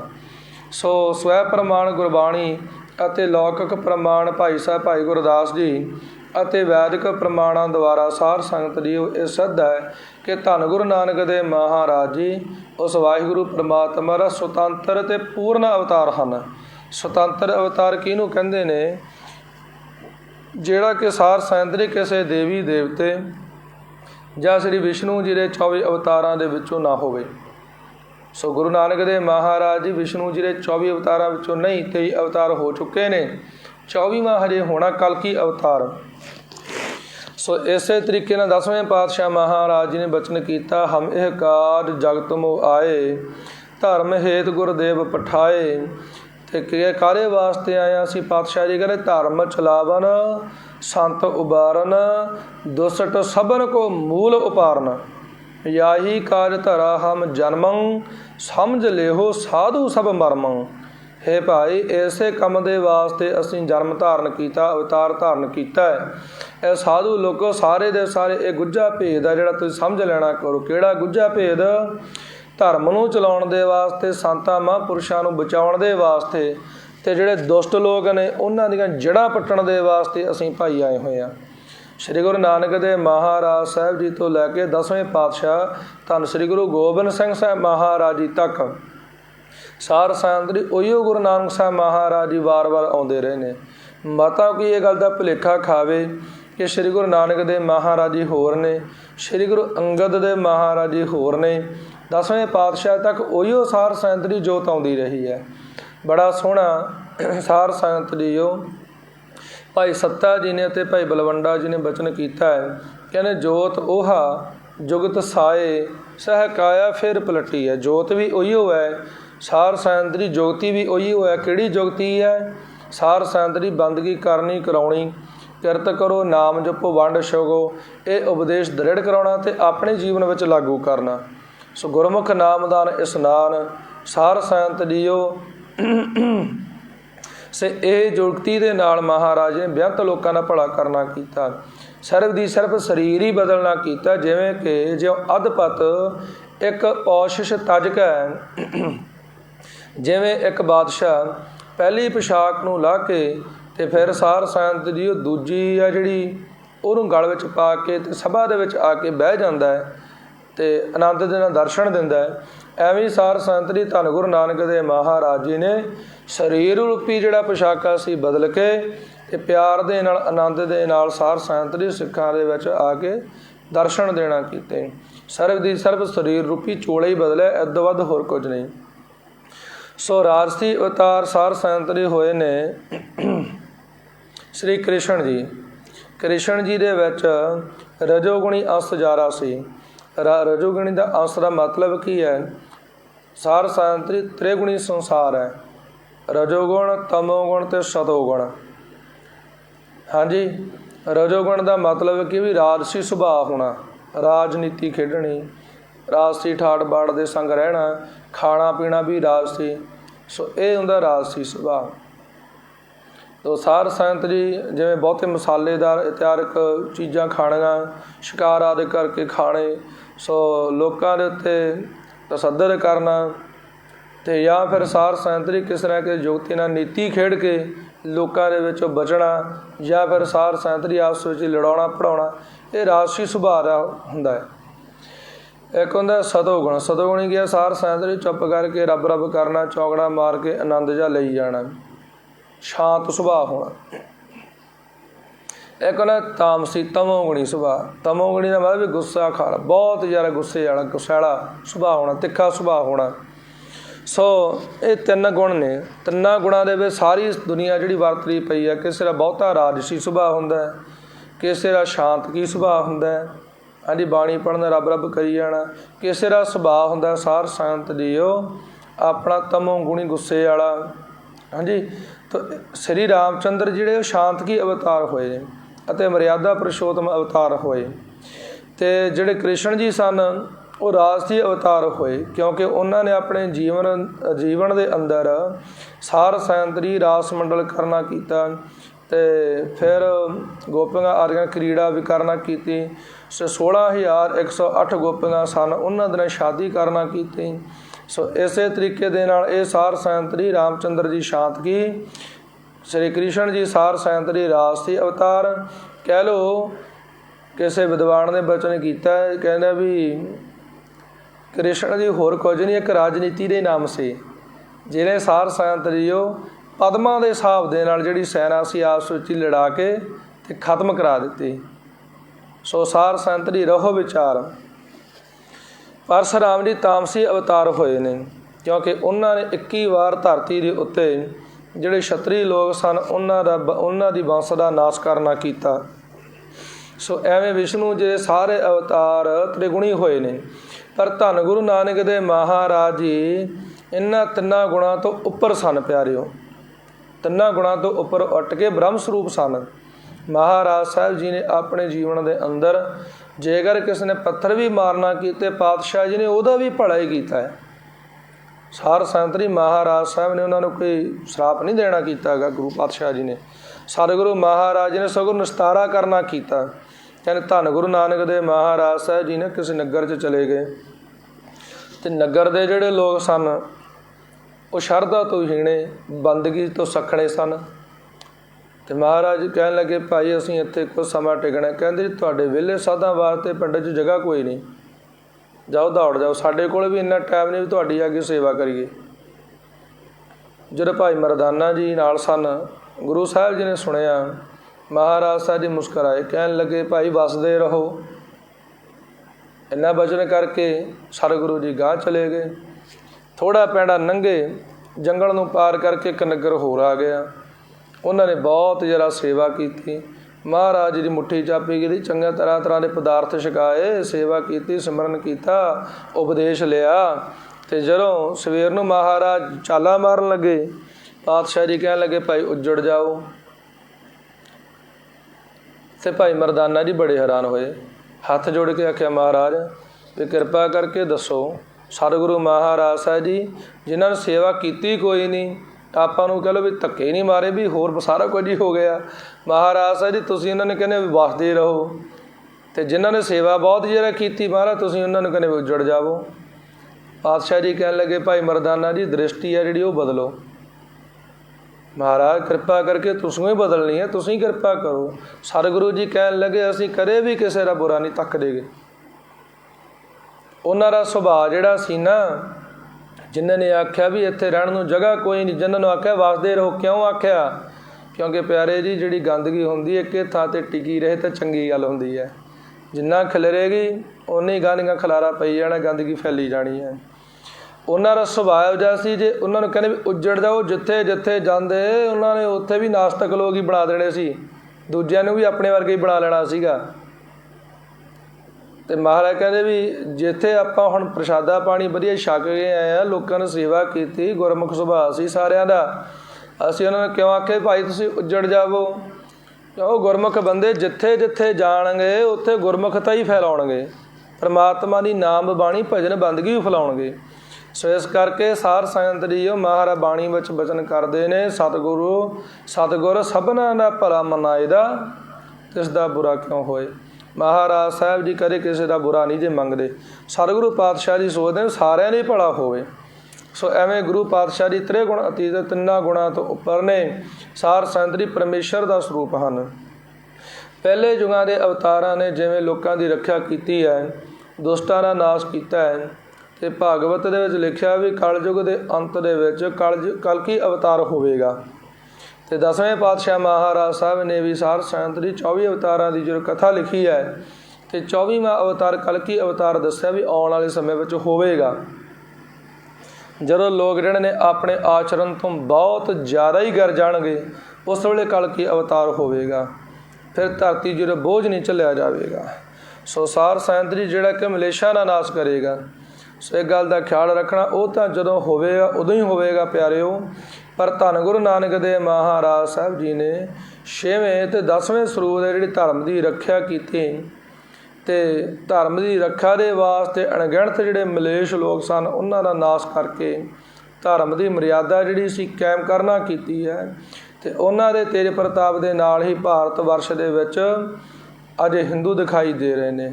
ਸਾਰ ਸੰਤਰੀ ਬੜਾ ਸੋਹਣਾ ਕਿਸੇ ਨੇ ਬਚਨ ਕੀਤਾ ਹੈ, ਬੁੱਲੇ ਸ਼ਾਹ ਨੇ ਬਚਨ ਕੀਤਾ ਕਿ ਨਾ ਕਹੂੰ ਅਬ ਕੀ ਨਾ ਕਹੂੰ ਤਬ ਕੀ, ਬਾਤ ਕਰੂੰ ਮੈਂ ਅਬ ਕੀ ਅਗਰ ਨਾ ਹੋਤੇ ਗੁਰੂ ਗੋਬਿੰਦ ਸਿੰਘ ਤੋ ਸੁਨਤ ਹੋਤੀ ਸਭ ਕੀ। ਉਹ ਕਹਿੰਦਾ ਵੀ ਜੇਕਰ ਧੰਨ ਗੁਰੂ ਗੋਬਿੰਦ ਸਿੰਘ ਸਾਹਿਬ ਮਹਾਰਾਜ ਜੀ ਨਾ ਹੁੰਦੇ ਨਾ, ਤੇ ਅੱਜ ਦੇ ਸਮੇਂ ਵਿੱਚ ਸਾਰਿਆਂ ਦੀ ਸੁਨਤ ਹੋਣੀ ਸੀ, ਤੇ ਮੰਦਰ ਨਹੀਂ ਸੀ ਦਿਸਣੇ, ਚਾਰੇ ਪਾਸੇ ਅੱਲਾਹੂ ਅਕਬਰ ਹੀ ਹੋਣਾ ਸੀ। ਤੇ ਅੰਮ੍ਰਿਤ ਵੇਲੇ ਤੇ ਨਵਾਜ਼ ਅਦਾ ਕਰਨ ਦੇ ਵਾਸਤੇ ਸੱਦ ਜਿਹੜੀ ਆ ਮਸੀਤਾਂ ਦੇ ਉੱਤੇ ਚੜ੍ਹ ਕੇ ਉਹਨਾਂ ਨੇ ਦਿਆ ਕਰਨੀ ਸੀ। ਸੋ ਰਹੋ ਵਿਚਾਰ। ਸੋ ਸਾਰ ਸੰਤ ਜੀਓ, ਇਸ ਵਾਸਤੇ ਸਤਿਗੁਰੂ ਮਹਾਰਾਜ ਜੀ ਦੇ ਅਵਤਾਰ ਹੋਣ ਦੇ ਵਿੱਚ ਕੋਈ ਵੀ ਸੰਸਾ ਨਹੀਂ ਹੈ ਪਿਆਰਿਓ। ਧਰਮ ਦਾ ਉਪਦੇਸ਼ 10 ਸਰੂਪਾਂ ਵਿੱਚ ਜਿੰਨਾ ਸਤਿਗੁਰੂ ਮਹਾਰਾਜ ਨੇ ਦੇਣਾ ਕੀਤਾ, ਉਹਨਾਂ ਕਿਸੇ ਹੋਰ ਆਚਾਰੀਏ ਨੇ, ਸਾਰ ਸੰਤਰੀ ਕੇ ਸਾਧੂ ਮਹਾਤਮਾ ਨੇ ਨਹੀਂ ਦਿੱਤਾ। ਇਸ ਕਰਕੇ ਹੋਰ ਜਿੰਨੇ ਵੀ ਸਾਰ ਸੰਤਰੀ ਆਚਾਰੀਏ ਹੋਏ ਨੇ, ਉਹ ਗਿਆਨੀ ਜਾਂ ਭਗਤ ਤਾਂ ਹੋਏ ਹਨ, ਪਰ ਪਰਮੇਸ਼ਰ ਦਾ ਅਵਤਾਰ ਸਾਬਤ ਨਹੀਂ ਹੋ ਸਕਦੇਗੇ। ਸਾਰ ਸੰਤ ਜੀਓ, ਕਿਸੇ ਆਪਣਾ ਆਚਾਰੀਏ ਦੇ ਵਿੱਚ ਜਾਤੀ ਅਧਿਆਸ ਵਧੇਰੇ ਰਿਹਾ ਹੈ। ਕਲਿਆਣ ਦਾ ਸੱਚਾ ਉਪਦੇਸ਼ ਸਾਰਿਆਂ ਜੀਵਾਂ ਨੂੰ ਨਹੀਂ ਉਹਨਾਂ ਨੇ ਦੇਣਾ ਕੀਤਾ। ਜਿਵੇਂ ਕਿ ਸ਼ੰਕਰਾਚਾਰੀਆ ਜੀ ਹੋਏ ਨੇ, ਉਹਨਾਂ ਨੇ ਸਰਬ ਦੀ ਸਰਬ ਬ੍ਰਾਹਮਣਾਂ ਨੂੰ ਸੰਨਿਆਸ ਦਾ ਅਧਿਕਾਰੀ ਦੱਸਣਾ ਕੀਤਾ ਹੈ, ਤੇ ਬ੍ਰਾਹਮਣਾਂ ਨੂੰ ਉਪਦੇਸ਼ ਦੇਣਾ ਕੀਤਾ ਹੈ, ਤੇ ਸੰਨਿਆਸੀਆਂ ਨੂੰ ਗਿਆਨ ਦਾ ਅਧਿਕਾਰੀ ਕਿਹਾ ਹੈ ਕਿ ਜਿਹੜਾ ਸੰਨਿਆਸੀ ਹੈ ਉਹੀ ਉਹ ਗਿਆਨ ਦਾ ਅਧਿਕਾਰੀ ਹੈ, ਅਤੇ ਗਿਆਨ ਮਾਰਗ ਨੂੰ ਹੀ ਪ੍ਰਧਾਨਤਾ ਦਿੱਤੀ ਹੈ। ਤੇ ਇਹ ਸਾਰਾ ਪੱਖਪਾਤ ਹੈ। ਕਿਉਂ? ਕਿਉਂਕਿ ਗਿਆਨ ਦੇ ਅਧਿਕਾਰੀ ਚਾਰੇ ਵਰਨ ਤੇ ਚਾਰੇ ਆਸ਼ਰਮ ਹਨ। ਸਤਿਗੁਰੂ ਮਹਾਰਾਜ ਸਾਹਿਬ ਜੀ ਦੀ ਬਾਣੀ ਪੜ੍ਹ ਕੇ ਵੇਖੋ, ਸਤਿਗੁਰੂ ਮਹਾਰਾਜ ਜੀ ਬਾਣੀ ਅੰਦਰ ਬਚਨ ਕਰਦੇ ਨੇ, ਸਾਰ ਸੰਤਰੀ ਖੱਤਰੀ ਬ੍ਰਾਹਮਣ ਸੂਦ ਵੈਸ ਉਪਦੇਸ਼ ਚਹੁ ਵਰਨਾ ਕਉ ਸਾਂਝਾ। ਭਾਵੇਂ ਕੋਈ ਖੱਤਰੀ ਹੈ, ਭਾਵੇਂ ਬ੍ਰਾਹਮਣ ਹੈ, ਭਾਵੇਂ ਸ਼ੂਦਰ ਹੈ, ਤੇ ਭਾਵੇਂ ਕੋਈ ਵੈਸ਼ ਹੈ। ਪਰਮਾਤਮਾ ਦਾ ਜਿਹੜਾ ਉਪਦੇਸ਼ ਹੈ, ਬੰਦਗੀ ਕਰਨ ਕਰਾਉਣ ਵਾਲਾ, ਉਹ ਚੌਹਾਂ ਵਰਨਾਂ ਨੂੰ ਸਾਂਝਾ ਵਾ। ਕਿਸੇ ਨਾਲ ਕੋਈ ਵਖਰੇਵਾ ਨਹੀਂ ਕਰਨਾ ਕੀਤਾ ਗੁਰੂ ਨਾਨਕ ਸਾਹਿਬ ਮਹਾਰਾਜ ਦੇ ਘਰ ਦੇ ਅੰਦਰ। ਸੋ ਇਸ ਕਰਕੇ ਸਾਰ ਸੰਤ ਜੀਓ, ਕਲਯੁਗ ਦੇ ਵਿੱਚ ਤਾਂ ਭਗਤੀ ਮਾਰਗ ਨੂੰ ਪ੍ਰਧਾਨਤਾ ਦਿੱਤੀ ਹੈ ਮਹਾਰਾਜ ਸਾਹਿਬ ਨੇ। ਭਾਵ ਕਿ ਸਾਰਿਆਂ ਜੀਵਾਂ ਦੇ ਕਲਿਆਣ ਦੇ ਵਾਸਤੇ 9 ਪ੍ਰਕਾਰ ਦੀ ਭਗਤੀ ਮੰਨੀ ਜਾਂਦੀ ਹੈ। ਸਰਵਣ ਸਿਮਰਨ ਕੀਰਤਨ ਪਾਦ ਸੇਵ ਅਰਚਾਨ ਦਾਸਾ ਸਖਪਨ ਬੰਦਨਾ ਸਰਬ ਨਿਵੇਦਨ ਜਾਨ। ਇਹ 9 ਪ੍ਰਕਾਰ ਦੀ ਭਗਤੀ। 10ਵੀਂ ਭਗਤੀ ਕਿਹੜੀ ਹੈ? ਸਾਰ ਸੰਤ ਜੀਓ ਪ੍ਰੇਮਾ ਭਗਤੀ। 11ਵੀਂ ਭਗਤੀ ਕਿਹੜੀ ਹੈ? ਪਰਾ ਭਗਤੀ ਹੈ। ਸੋ ਐਵੇਂ 11 ਪ੍ਰਕਾਰ ਦੀ ਭਗਤੀ ਮੰਨੀ ਜਾਂਦੀ ਹੈ। 9 ਪ੍ਰਕਾਰ ਦੀ ਪਹਿਲਾਂ ਸੀ, ਪਰਾ ਭਗਤੀ ਅਤੇ ਪ੍ਰੇਮਾ ਭਗਤੀ ਧੰਨ ਗੁਰੂ ਨਾਨਕ ਦੇਵ ਮਹਾਰਾਜ ਨੇ ਆ ਕਰਕੇ ਬਖਸ਼ਣਾ ਕੀਤੀ ਹੈ ਪਿਆਰਿਓ। ਸ੍ਰੀ ਗੁਰੂ ਗ੍ਰੰਥ ਸਾਹਿਬ ਮਹਾਰਾਜ ਜੀ ਦੇ ਅੰਦਰ ਬਚਨ ਹੈ, ਭਗਤ ਨਵੈ ਪ੍ਰਕਾਰਾ ਪੰਡਿਤ ਵੇਦ ਪੂਕਾਰਾ। ਪੰਡਤਾਂ ਨੇ ਅਤੇ 4 ਵੇਦਾਂ ਪੁਕਾਰ ਪੁਕਾਰ ਕੇ ਆਖਿਆ ਵੀ ਭਗਤੀ ਹੈ ਜਿਹੜੀ 9 ਪ੍ਰਕਾਰ ਦੀ ਹੈ। ਸੋ ਸਾਰ ਸੰਤ ਜੀਓ, ਐਵੇਂ ਕੀਰਤਨ ਭਗਤੀ, ਵਾਹਿਗੁਰੂ ਪਰਮੇਸ਼ਰ ਦਾ ਸਿਮਰਨ ਕਰਨਾ, ਕੀਰਤਨ ਕਰਨਾ, ਇਹ ਸਾਰ ਸੰਤਰੀ ਪ੍ਰੇਮ ਦੇ ਨਾਲ ਵਾਹਿਗੁਰੂ ਵਾਹਿਗੁਰੂ ਨਾਮ ਜਪਣਾ, ਆਨੰਦ ਲੈਣਾ ਪਰਮੇਸ਼ਰ ਦਾ ਨਾਮ ਜਪਦਿਆਂ ਇੰਨਾ ਸਵਾਦ ਆਉਣਾ ਕਿ ਮੁਖ ਪਰ ਆਉਣਾ। ਅੱਖਾਂ ਦੇ ਵਿੱਚ ਸਾਰ ਸੰਤਰੀ ਹੰਝੂ ਆ ਜਾਣੇ ਕਿ ਵਾਹਿਗੁਰੂ ਪਰਮਾਤਮਾ ਨੇ ਮੈਨੂੰ ਦਿਦਾਰੇ ਕਿਉਂ ਨਹੀਂ ਹੁੰਦੇਗੇ। ਇਹ ਆ ਪਿਆਰਿਓ ਪ੍ਰੇਮਾ ਭਗਤੀ। ਸੰਨਿਆਸੀ ਲਈ ਕਿਸੇ ਦਵੈਤਵਾਦੀ ਦਾ ਨਾਸ਼ ਕਰਨਾ ਧਰਮ ਨਹੀਂ ਹੈ, ਕਿਉਂਕਿ ਇਹ ਗੱਲ ਸ਼ਾਸਤਰ ਮਰਿਆਦਾ ਦੇ ਵਿਰੁੱਧ ਹੈ ਪਿਆਰਿਓ। ਅਵਤਾਰਾਂ ਦੀ ਕਿਰਿਆ ਸ਼ਾਸਤਰ ਵਿਰੁੱਧ ਨਹੀਂ ਹੁੰਦੀਗੀ। ਇਸ ਵਾਸਤੇ ਸਾਰ ਸੰਤਰੀ ਸ਼ੰਕਰਾਚਾਰੀਆ ਜੀ ਅਵਤਾਰ ਨਹੀਂ ਹੋ ਸਕਦੇਗੇ। ਤੇ ਅਵਤਾਰਾਂ ਦੇ ਵਿੱਚ ਅਵਤਾਰ ਕੌਣ? ਧੰਨ ਧੰਨ ਸਤਿਗੁਰੂ ਸ੍ਰੀ ਗੁਰੂ ਨਾਨਕ ਦੇਵ ਮਹਾਰਾਜ ਜੀ, ਉਹ ਪਰਮੇਸ਼ਰ ਦਾ ਸਰੂਪ ਹਨ।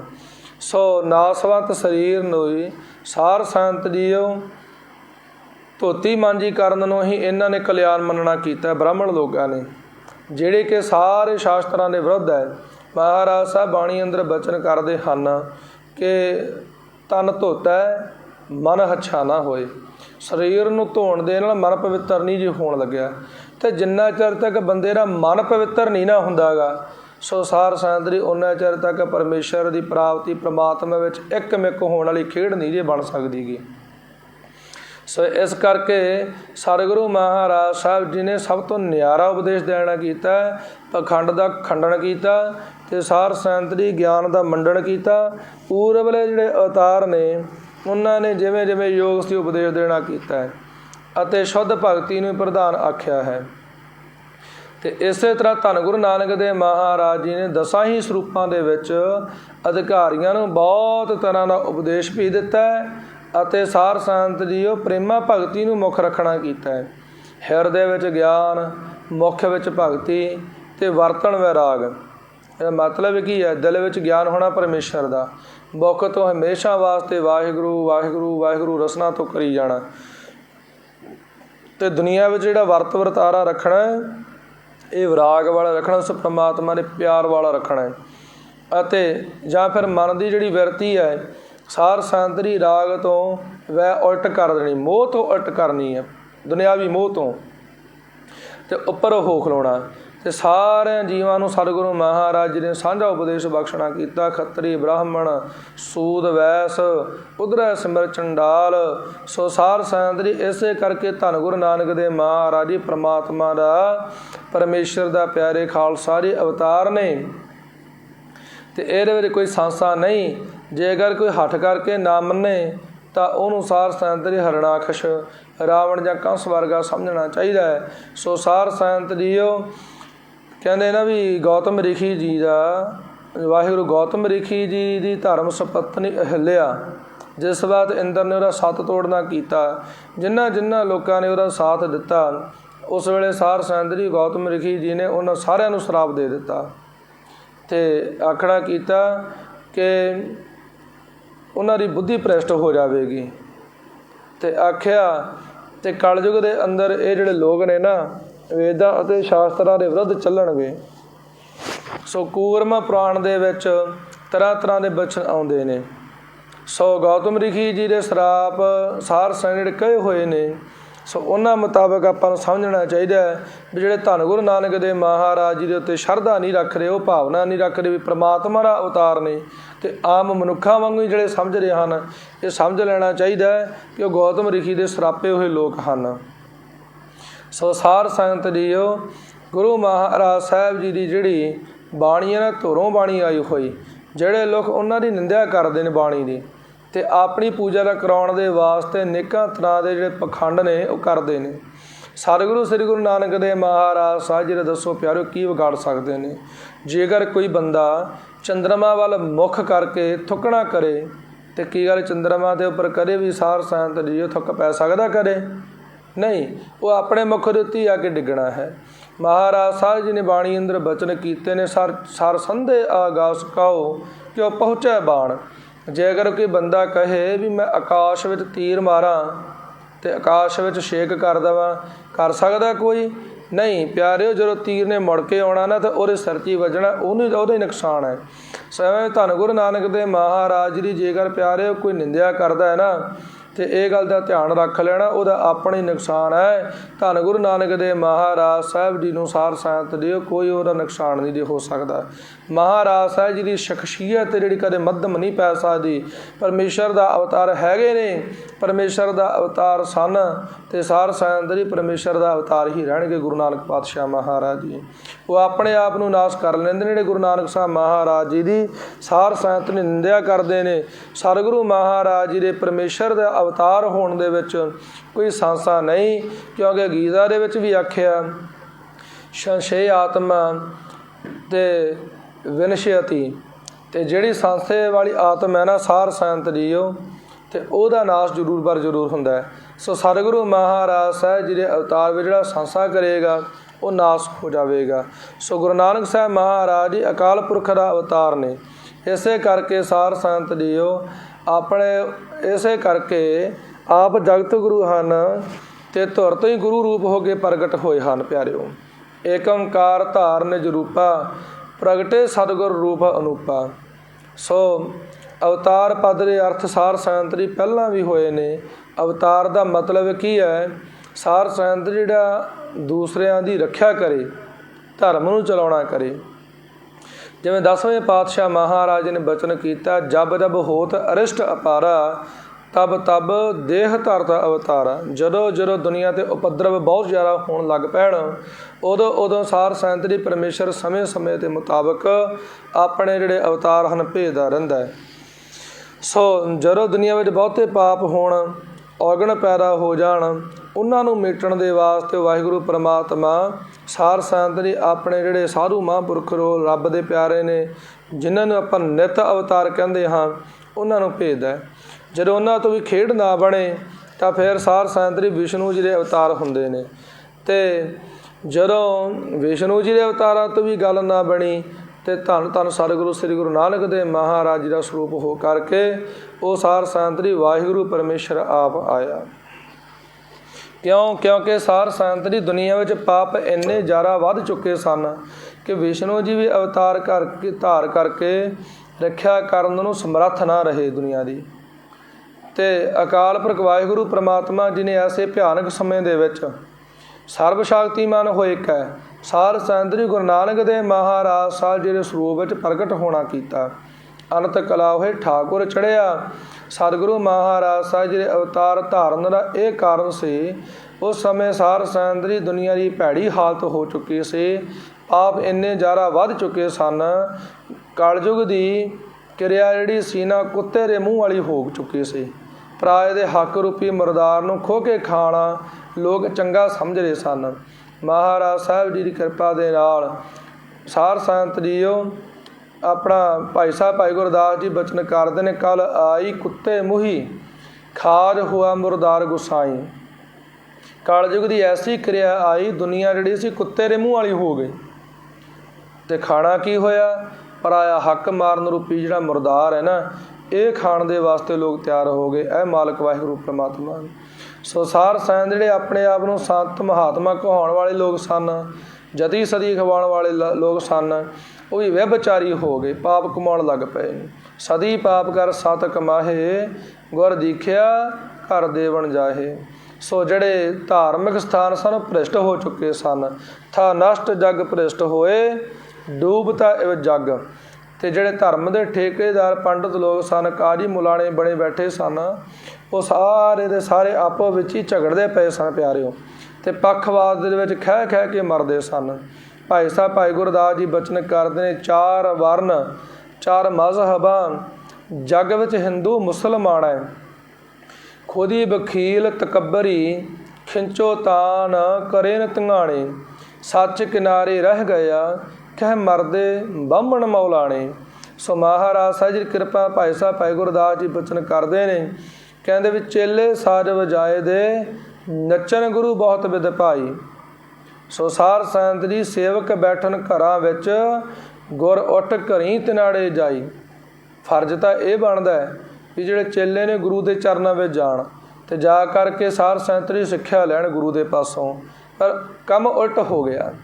ਜਿਹੜੇ ਚੇਲੇ ਨੇ ਘਰਾਂ ਵਿੱਚ ਬੈਠਣ ਲੱਗ ਪਏ ਅਤੇ ਗੁਰੂ ਉਹਨਾਂ ਨੂੰ ਜਾ ਜਾ ਕੇ ਉੱਥੇ ਘਰਾਂ ਵਿੱਚ ਜਾ ਜਾ ਕੇ ਸਿੱਖਿਆ ਦੇਣ ਲੱਗੇ। ਸੋ ਐਸੀ ਖੇਡ ਵਰਤੀ, ਕਾਰੀ ਹੋਏ ਰਿਸ਼ਵਤੀ, ਵੱਡੀ ਲੈ ਕੇ ਹੱਕ ਗਵਾਈ।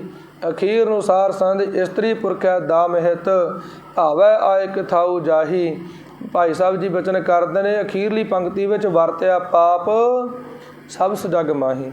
ਸਾਰੇ ਸੰਸਾਰ ਦੇ ਅੰਦਰ ਸਾਰ ਸੰਗਤ ਜੀਓ ਇਹ ਜਿਹੜਾ ਪਾਪ ਸੀ ਨਾ ਵਰਤ ਗਿਆ। ਭਾਈ ਗਲਾਨ ਜਗਤ ਵਿੱਚ ਚਾਰ ਵਰਨ ਆਸ਼ਰਮ ਉਪਾਏ, 10 ਨਾਮ ਸੰਨਿਆਸੀਆਂ ਜੋਗੀ 12 ਪੰਥ ਚਲਾਏ। ਜੰਗਮ ਅਤੇ ਸੁਰੇਵੜੇ ਦਗੇ ਦਿਗੰਬਰ ਵਾਦ ਕਰਾਏ। ਬ੍ਰਾਹਮਣ ਬਹੁ ਪ੍ਰਕਾਰ ਕਰ, ਸ਼ਾਸਤਰ ਵੇਦ ਪੁਰਾਣ ਲੜਾਏ। ਖੜ ਦਰਸ਼ਨ ਬਹੁ ਵੈਰ ਕਰ, ਨਾਲ 36 ਪਖੰਡ ਚਲਾਏ। ਤੰਤ ਮੰਤਰ ਸਾਇਣਾ ਕਰਾ ਮਾਤ, ਕਾਲ ਖਲਪਟਾਏ। इकस ते बहु रूप कर, रूप कुरूपी घणे दिखाए, कलयुग अंदर भरम भुलाए। सार संगत जी इहो जी गलबात बन गई। बहु बाटी जग चलिया, तभी भय मुहम्मद यारा, कौम 72 संग कर, बहु विध वैर विरोध पसारा, रोज़े ईद नमाज कर, कर्मी बंद किया संसारा, पीर पैगंबर औलिए, गौस कुतब बहु भेख सवारा, ठाकुर द्वारे ढाहे कै, ते ठौड़ी मासीत उसारा, मारन गऊ गरीब नो, धरती उपर पाप बिथारा, काफर मुलहिद इरमनी, रोमी जंगी दुश्मन दारा, पापे दा ਵਰਤਿਆ ਵਰਤਾਰਾ। ਸਾਰੇ ਪਾਸੇ ਆਪ ਦਾ ਵਰਤਾਰਾ ਵਰਤ ਗਿਆ। ਅਤੇ ਕੰਨ ਪਾਟੇ ਜਿਹੜੇ ਯੋਗੀ ਲੋਕ ਸਨ, ਗੋਰਖ ਆਦਿਕ, ਸਾਰ ਸੰਗਤ ਜੀ ਕਲਯੁਗ ਦੇ ਭਿਆਨਕ ਸਮੇਂ ਤੋਂ ਡਰਦੇ ਹੋਏ ਪਹਾੜਾਂ ਵਿੱਚ ਪਰਬਤਾਂ ਵਿੱਚ ਜਾ ਕੇ ਲੁਕ ਗਏ, ਸਮਾਂ ਬਤੀਤ ਕਰਨ ਲੱਗੇ ਉੱਥੇ ਰਹਿ ਕੇ। ਪਾਪ ਗਰਾਸੀ ਪ੍ਰਥਮੀ, ਧੌਲ ਖੜਾ ਕਰ ਹੇਠ ਪੁਕਾਰਾ। ਸਾਰ ਸੰਗਤ ਜੀ ਜਿਹੜੀ ਧਰਤੀ ਸੀ ਪਾਪ ਨੇ ਇੰਨੀ ਗਰਸੀ ਗਈ, ਜਿਹੜਾ ਧੌਲਾ ਬਰਦ ਸੀ ਨਾ ਧਰਮ ਰੂਪੀ, ਉਹ ਜਿਹਦੇ ਆਸਰੇ ਧਰਤੀ ਖੜੀ ਸੀ, ਧਰਮ ਰੂਪੀ ਧੌਲਾ ਬਲਦ ਸਾਰ ਸੰਗਤ ਜੀ ਉਹ ਪੁਕਾਰਾ ਕਰਨ ਲੱਗਿਆ, ਮਹਾਰਾਜ ਮੇਰੀ ਰੱਖਿਆ ਕਰੋ, ਮੇਰਾ ਨਾਸ ਹੋ ਜਾਣਾ, ਕਿਰਪਾ ਕਰੋ। ਸਿੱਧ ਛਪ ਬੈਠੇ ਪਰਬਤੀ, ਕੌਣ ਜਗਤਰ ਕਉ ਪਾਰ ਉਤਾਰਾ, ਸੰਸਾਰ ਦਾ ਕਿਹੜਾ ਭਲਾ ਕਰੇ। ਸਾਰ ਸੰਗਤ ਜੀ 84 ਸਿੱਧ ਦਾ ਜਾ ਕੇ ਸੁਮੇਰ ਪਰਬਤ ਦੇ ਉੱਤੇ ਰਹਿਣ ਲੱਗ ਪਏ। ਯੋਗੀ ਗਿਆਨ ਵੀ ਹੋਣਿਆ, ਨਿਸ ਦਿਨ ਅੰਗ ਲਗਾਏ ਨਿਸ਼ਾਰਾ। ਜਿਹੜੇ ਯੋਗੀ ਲੋਕ ਸਨ ਗਿਆਨ ਤੋਂ ਹੀਣੇ, ਰਾਤ ਦਿਨ ਸਰੀਰ ਦੇ ਉੱਤੇ ਵਿਭੂਤੀ ਮਲ ਕੇ ਤੇ ਸਾਰ ਸੰਗਤ ਜੀ ਆਨੰਦ ਲੈਣ ਲੱਗੇ। ਤੇ ਬਾਝ ਗੁਰੂ ਡੁੱਬਾ ਸੰਸਾਰਾ। ਸੰਸਾਰ ਜਿਹੜਾ ਸੀ ਨਾ ਗੁਰੂ ਤੋਂ ਬਿਨਾਂ ਸਾਰ ਸੰਗਤ ਜੀ ਉਹ ਸਾਰੇ ਦਾ ਸਾਰਾ ਡੁੱਬ ਗਿਆ। ਸੋ ਇੱਥੇ ਬਸ ਨਹੀਂ, ਭਾਈ ਸਾਹਿਬ ਭਾਈ ਗੁਰਦਾਸ ਜੀ ਹੋਰ ਵੀ ਬਚਨ ਕਰਦੇ ਨੇ, ਡਿੱਠੇ ਹਿੰਦੂ ਤੁਰਕ ਸਭ, ਪੀਰ ਪੈਗੰਬਰ ਕੌਮ ਕਤੇਲੇ, ਅੰਧੇ ਖੂਹੇ ਠੇਲੇ। ਇਹ ਹਾਲਾਤ ਤਾਂ ਧਰਮ ਦੇ ਠੇਕੇਦਾਰ ਸਾਰ ਸੰਗਤ ਜੀ ਕਹਾਉਣ ਵਾਲਿਆਂ ਦੇ ਹੋ ਗਏ ਸਨ, ਅਤੇ ਜਨਤਾ ਦੀ ਐਸੀ ਵੱਧ ਤੋਂ ਵੱਧਤਰ ਹਾਲਤ ਹੋ ਰਹੀ ਸੀ। ਉਸ ਸਮੇਂ ਦਾ ਜਿਹੜਾ ਰਾਜ ਪ੍ਰਬੰਧ ਇਹੋ ਜਿਹਾ ਸੀ, ਸਾਰ ਸੰਗਤ ਜੀ ਭਾਈ ਸਾਹਿਬ ਜੀ ਬਚਨ ਕਰਦੇ ਪਏ, ਬੇਅਤਲੀ ਪਾਤਸ਼ਾਹ ਜਿਹੜੇ ਬਾਦਸ਼ਾਹ ਲੋਕ ਸਨ ਉਹ ਬੇਇਨਸਾਫੇ ਹੋ ਗਏ। ਕਲਕਾਤੀ ਉਮਰ ਆਪ ਕਸਾਈ, 6 ਸਦੀਆਂ ਤੱਕ ਮੁਸਲਮਾਨਾਂ ਦਾ ਜ਼ੁਲਮ ਭਰਿਆ ਰਾਜ ਰਿਹਾ। ਤਰੇੜ ਬਾਦਸ਼ਾਹ ਔਰੰਗਜ਼ੇਬ ਵਰਗੇ ਸਾਰ ਸੰਗਤ ਜੀ ਜ਼ਾਲਮ ਤੋਂ ਜ਼ਾਲਮ ਹੋਏ। ਔਰੰਗਜ਼ੇਬ ਕਿੰਨਾ ਤਗੜਾ ਜ਼ੁਲਮੀ ਬਾਦਸ਼ਾਹ ਹੋਇਆ, ਸਾਧੂ ਵੀ ਉਹਨੇ ਨਹੀਂ ਬਖਸ਼ੇ। ਸਾਰ ਸੰਗਤ ਜੀ ਸਾਧੂ ਲੋਕ ਜਿਹੜੇ ਸਨ ਉਹਨਾਂ ਨੂੰ ਵੀ ਬਹੁਤ ਜ਼ਿਆਦਾ ਤਸੱਦਦ ਕਰਕੇ, ਬਹੁਤ ਜ਼ਿਆਦਾ ਦੁੱਖ ਦੇ ਕਰਕੇ ਸਾਰ ਸੰਗਤ ਜੀ ਉਹ ਸ਼ਹੀਦ ਕਰਨਾ ਕੀਤਾ। ਤਾਂ ਨਵੇਂ ਪਾਤਸ਼ਾਹ ਮਹਾਰਾਜ ਸਾਹਿਬ ਜੀ ਵੀ ਸਾਰ ਸੰਗਤ ਜੀ ਉਹ ਚਾਂਦਨੀ ਚੌਂਕ ਦੇ ਅੰਦਰ ਅਤੇ ਔਰੰਗਜ਼ੇਬ ਬਾਦਸ਼ਾਹ ਦੇ ਸਾਰ ਸੰਗਤ ਜੀ ਹੁਕਮ ਦੇ ਅਨੁਸਾਰ ਹੀ ਆਪਣਾ ਮਹਾਰਾਜ ਸਾਹਿਬ ਨੇ ਆਪਣਾ ਜਿਹੜਾ ਸਰੀਰ ਸੀ ਉਹ ਸ਼ਾਂਤ ਕਰਨਾ ਕੀਤਾ, ਸ਼ਹੀਦੀ ਪ੍ਰਾਪਤ ਕੀਤੀ। ਹਿੰਦੂਆਂ ਦੀ ਧੋਤੀ ਅਤੇ ਬੋਦੀ ਬਚਾਉਣਾ ਕੀਤੀ। ਗੁਰੂ ਪਾਤਸ਼ਾਹ ਨੇ ਤਿਲਕ ਅਤੇ ਜੰਝੂ ਦੀ ਰੱਖਿਆ ਕਰਨਾ ਕੀਤੀ। ਸੋ ਹਿਸਾਬ ਲਾ ਲੈਣਾ ਕਰੋ ਵੀ ਗੁਰੂ ਨਾਨਕ ਦੇਵ ਮਹਾਰਾਜ ਜੀ ਤੋਂ ਪਹਿਲਾਂ 63 ਜ਼ਾਲਮ ਬਾਦਸ਼ਾਹ ਹੋ ਚੁੱਕੇ ਸਨ। ਦੁਨੀਆ ਦੀ ਕੀ ਹਾਲਤ ਹੋ ਗਈ ਹੋਵੇਗੀ। ਜਿਹੜੇ ਜੇ ਧਰਮੀ ਰਾਜੇ ਹੁੰਦੇ ਤਾਂ ਸਾਰ ਸੰਗਤ ਜੀ ਉਹ ਪਰਜਾ ਨੂੰ ਪੁੱਤਰਾਂ ਵਾਂਗੂ ਸਮਝਦੇ, ਪਰ ਨਹੀਂ ਹੋਇਆ ਕਿ ਸਾਰ ਸੰਗਤ ਜੀ ਉਹ ਹਰੇਕ ਬੰਦਾ ਜਿਹੜਾ ਸੀ ਆਪੋ ਧਾਪੀ ਪੈ ਗਈ। ਜਿਹੜੇ ਸਾਰ ਸੰਗਤ ਜੀ ਰਾਜੇ ਲੋਕ ਸਨ ਅਤੇ ਉਹ ਐਸੇ ਜ਼ੁਲਮੀ ਹੋ ਗਏ, ਖੁਦ ਜ਼ੁਲਮ ਕਰਨਾ ਸ਼ੁਰੂ ਕਰ ਦਿੱਤਾ। ਉਲਟੀ ਵਾੜ ਖੇਤ ਕਉ ਖਾਈ। ਅਤੇ ਵਿਦੇਸ਼ੀ ਹਮਲਿਆਂ ਤੋਂ ਰਾਜੇ ਦਾ ਹੱਕ ਬਣਦਾ ਹੈ ਵੀ ਆਪਣੇ ਜਿਹੜੇ ਸਾਰ ਸੰਗਤ ਜੀ ਪਰਜੇ ਦੇ ਲੋਕ ਨੇ ਉਹਨਾਂ ਨੂੰ ਸੁਖੀ ਰੱਖਣਾ, ਖਿਆਲ ਰੱਖਣਾ ਉਹਨਾਂ ਦਾ, ਅਤੇ ਹਰੇਕ ਦੇ ਧਰਮ ਦੀ ਪਾਲਣਾ ਕਰਨੀ। ਪਰ ਦੁਸ਼ਟ ਰਾਜ ਦੇ ਵਿੱਚ ਸਾਰ ਸੰਗਤ ਜੀ ਮਾਹੌਲ ਚੱਲ ਇਹੋ ਜਿਹਾ ਹੋ ਗਿਆ, ਕੋਈ ਵੀ ਹਿੰਦੂ ਘੋੜੀ ਦੇ ਉੱਤੇ ਸਵਾਰੀ ਨਹੀਂ ਸੀ ਕਰ ਸਕਦਾ ਗਾ, ਚੰਗੇ ਵਸਤਰ ਨਹੀਂ ਸੀ ਪਹਿਨ ਸਕਦਾ ਗਾ, ਸਿਰ ਦੇ ਉੱਤੇ ਤਾਜ ਨਹੀਂ ਸੀ ਪਹਿਨ ਸਕਦਾ, ਜਾਂ ਪੱਗ ਨਹੀਂ ਸੀ ਬੰਨ੍ਹ ਸਕਦਾ ਤੁਰਲਾ ਛੱਡ ਕੇ। ਇੱਥੇ ਬਸ ਨਹੀਂ, ਸਾਰ ਸੰਗਤ ਜੀ ਸ਼ਾਸਤਰ ਨਹੀਂ ਸੀ ਰੱਖ ਸਕਦਾ, ਸ਼ਿਕਾਰ ਨਹੀਂ ਸੀ ਕਰ ਸਕਦਾ, ਇੱਥੋਂ ਤੱਕ ਵੀ ਕਣਕ ਦੀ ਰੋਟੀ ਨਹੀਂ ਸੀ ਕੋਈ ਖਾ ਸਕਦਾ ਹਿੰਦੂ ਪ੍ਰਾਣੀ। ਸੋ ਪੈਰੀ ਜੁੱਤੀ ਨਹੀਂ ਸੀ ਕੋਈ ਪਾ ਸਕਦਾ। ਕਣਕ ਦੀ ਰੋਟੀ ਤੋਂ ਭਾਵ ਕੀ ਹੈ, ਪੁਰਾਣੇ ਸਮੇਂ ਵਿੱਚ ਮਿੱਸੇ ਪ੍ਰਸ਼ਾਦੇ ਚੱਲਿਆ ਕਰਦੇ ਸਨ। ਆਪ ਜੀ ਨੂੰ ਪਤਾ ਹੈ ਸਾਧ ਸੰਗਤ ਜੀ ਉਹ ਕਣਕ ਜਿਹੜੀ ਸੀ ਬਹੁਤ ਘੱਟ ਹੋਇਆ ਕਰਦੀ ਸੀ, ਅਤੇ ਕਣਕ ਬਹੁਤ ਜ਼ਿਆਦਾ ਘੱਟ ਹੋਣੀ, ਅਤੇ ਕਦੇ ਕਦਾਈ ਸਾਰ ਸੰਗਤ ਦੀ ਕਣਕ ਦੀ ਰੋਟੀ ਘਰਾਂ ਵਿੱਚ ਬਣਿਆ ਕਰਦੀ ਸੀ। ਜਦੋਂ ਕੋਈ ਰਿਸ਼ਤੇਦਾਰ ਆਉਂਦਾ ਹੁੰਦਾ ਸੀ ਤੇ ਜਵਾਕਾਂ ਨੇ ਕੱਛਾ ਮਾਰਨੀਆਂ ਵੀ ਅੱਜ ਕਣਕ ਦੀ ਰੋਟੀ ਬਣੀ ਆ ਤੇ ਬੜੇ ਆਨੰਦ ਨਾਲ ਛਕਾਂਗੇ ਖਾਵਾਂਗੇ। ਤਾਂ ਸਾਰ ਸੰਗਤ ਜੀ ਅੱਜ ਦੇ ਸਮੇਂ ਵਿੱਚ ਤਾਂ ਆਮ ਹੀ ਹੈ ਕਣਕ ਦੀ ਰੋਟੀ। ਤੇ ਹਾਂ ਜਦੋਂ ਕੋਈ ਰਿਸ਼ਤੇਦਾਰ ਆ ਰਵੇ ਆਪਾਂ ਅੱਜ ਦੇ ਸਮੇਂ ਵਿੱਚ ਮਿੱਸੇ ਪ੍ਰਸ਼ਾਦੇ ਲਾ ਲੈਂਦੇ ਹਾਂ ਵੀ ਚਲੋ ਥੋੜ੍ਹੀ ਜਿਹੀ ਵੱਖਰੇਵਾ ਹੋ ਜਾਵੇਗਾ, ਵਧੀਆ ਹੋ ਜਾਵੇਗਾ। ਪਰ ਪੁਰਾਣੇ ਸਮੇਂ ਦੇ ਵਿੱਚ ਸਾਰ ਸੰਗਤ ਜੀ ਲੋਕ ਆਮ ਘਰਾਂ ਦੇ ਵਿੱਚ ਮਿੱਸੇ ਪ੍ਰਸ਼ਾਦੇ ਛਕਿਆ ਕਰਦੇ ਸਨ। ਕਣਕ ਦਾ ਆਟਾ ਜਿਹੜਾ ਸੀ ਉਹ ਜਾਂ ਕਣਕ ਹੈ ਜਿਹੜੀ ਸਾਰ ਸੰਗਤ ਜੀ ਉਹਨੂੰ ਹਿੰਦੂ ਲੋਕ ਘਰ ਵਿੱਚ ਨਹੀਂ ਸੀ ਵਰਤ ਸਕਦੇ, ਖਾ ਨਹੀਂ ਸੀ ਸਕਦੇ ਗੇ, ਪੈਰੀਂ ਜੁੱਤੀ ਨਹੀਂ ਸੀ ਪਾ ਸਕਦੇ ਗੇ, ਕਾਂਸੇ ਪਿੱਤਲ ਆਦਿਕਾਂ ਦੇ ਬਰਤਨ ਨਹੀਂ ਸੀ ਉਹ ਸਾਰ ਸੰਗਤ ਜੀ ਵਰਤ ਸਕਦੇ, ਮਿੱਟੀ ਦੇ ਬਰਤਨ ਬਣਾ ਦਿੱਤੇ। ਅਤੇ ਇਸੇ ਤਰੀਕੇ ਦੇ ਨਾਲ ਕੁਨਾਲੀ ਆਦਿਕ ਦੇ ਵਿੱਚ ਹੀ ਆਟਾ ਗੁੰਨ੍ਹਦੇ ਸਨ ਹਿੰਦੂ ਲੋਕ। ਕੁਨਾਲੀ ਦਾ ਮਤਲਬ ਕੀ ਹੈ? ਮਿੱਟੀ ਦੀ ਪਰਾਤ, ਮਿੱਟੀ ਦੀ ਪਰਾਤ ਦੇ ਵਿੱਚ ਹੀ ਆਟਾ ਗੁੰਨਿਆ ਕਰਦੇ ਸਨ। ਸੋ ਸਾਰ ਸੰਗਤ ਜੀ ਹਿੰਦੂਆਂ ਦੇ ਜਿਹੜੇ ਮੂੰਹ ਸਨ ਇਹ ਪੀਕਦਾਨੀ ਬਣਾਏ ਸਨ। ਪੀਕਦਾਨੀ ਦਾ ਮਤਲਬ ਕੀ ਹੈ ਵੀ ਜਦੋਂ ਕਿਸੇ ਖਾਨ ਨੇ ਤੰਬਾਕੂ ਆਦਿਕ ਖਾ ਕੇ ਸਾਰ ਸੰਗਤ ਜੀ ਥੁੱਕਣਾ ਹੁੰਦਾ ਸੀ ਨਾ ਤਾਂ ਹਿੰਦੂ ਨੂੰ ਕਹਿੰਦਾ ਸੀ ਵੀ ਮੂੰਹ ਅੱਡ, ਜਿਹੜੇ ਮੁੱਖ ਖੋਲ੍ਹਣਾ ਉਹਦੇ ਮੁੱਖ ਵਿੱਚ ਥੁੱਕਣਾ, ਆਖਣਾ ਵੀ ਹੁਣ ਬਾਹਰ ਸੁੱਟ ਕੇ ਆ। ਸੋ ਸਾਰ ਸੰਗਤ ਜੀ ਹਿੰਦੂ ਲੋਕ ਜਿਹੜੇ ਸਨ ਯੱਗ ਨਹੀਂ ਸੀ ਕਰ ਸਕਦੇ, ਤੀਰਥਾਂ ਦੇ ਉੱਪਰ ਯਾਤਰਾ ਨਹੀਂ ਸੀ ਕਰ ਸਕਦੇ, ਤੀਰਥਾਂ ਉੱਤੇ ਜਾਣ 'ਤੇ ਟੈਕਸ ਲਾ ਦਿੱਤਾ ਸੀ ਜੀ।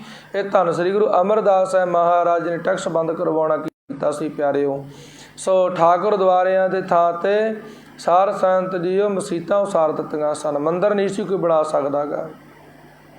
ਅਤੇ ਜਿਹੜੇ ਮਸੀਤਾਂ ਨੇ ਵਾਹਿਗੁਰੂ ਮੰਦਰਾਂ ਦੇ ਵਿੱਚ ਸਾਰ ਸੰਗਤ ਜੀ ਦੇਵੀ ਦੇਵਤਿਆਂ ਦੇ ਬੁੱਤ ਸਨ ਅਤੇ ਉਹਨਾਂ ਨੂੰ ਭੰਨ ਕੇ ਅਤੇ ਮਸੀਤਾਂ ਨੂੰ ਜਿਹੜੀਆਂ ਪੌੜੀਆਂ ਜਾਂਦੀਆਂ ਹੁੰਦੀਆਂ ਨੇ ਨਾ ਸਾਰ ਸੰਗਤ ਨੇ ਉੱਥੇ ਦੱਬ ਦਿੱਤਾ ਜਾਂਦਾ ਸੀ ਤਾਂ ਕਿ ਇਹਨਾਂ ਨੂੰ ਹਮੇਸ਼ਾ ਵਾਸਤੇ ਯਾਦ ਰਹੇ ਵੀ ਤੁਹਾਡੇ ਜਿਹੜੇ ਦੇਵਤੇ ਨੇ ਨਾ ਉਹ ਸਾਡੇ ਕਦਮਾਂ ਦੇ ਥੱਲੇ ਨੇ ਜਦੋਂ ਅਸੀਂ ਮਸੀਤ ਦੇ ਦੁਆਰੇ ਜਾਂਦੇ ਹਾਂ।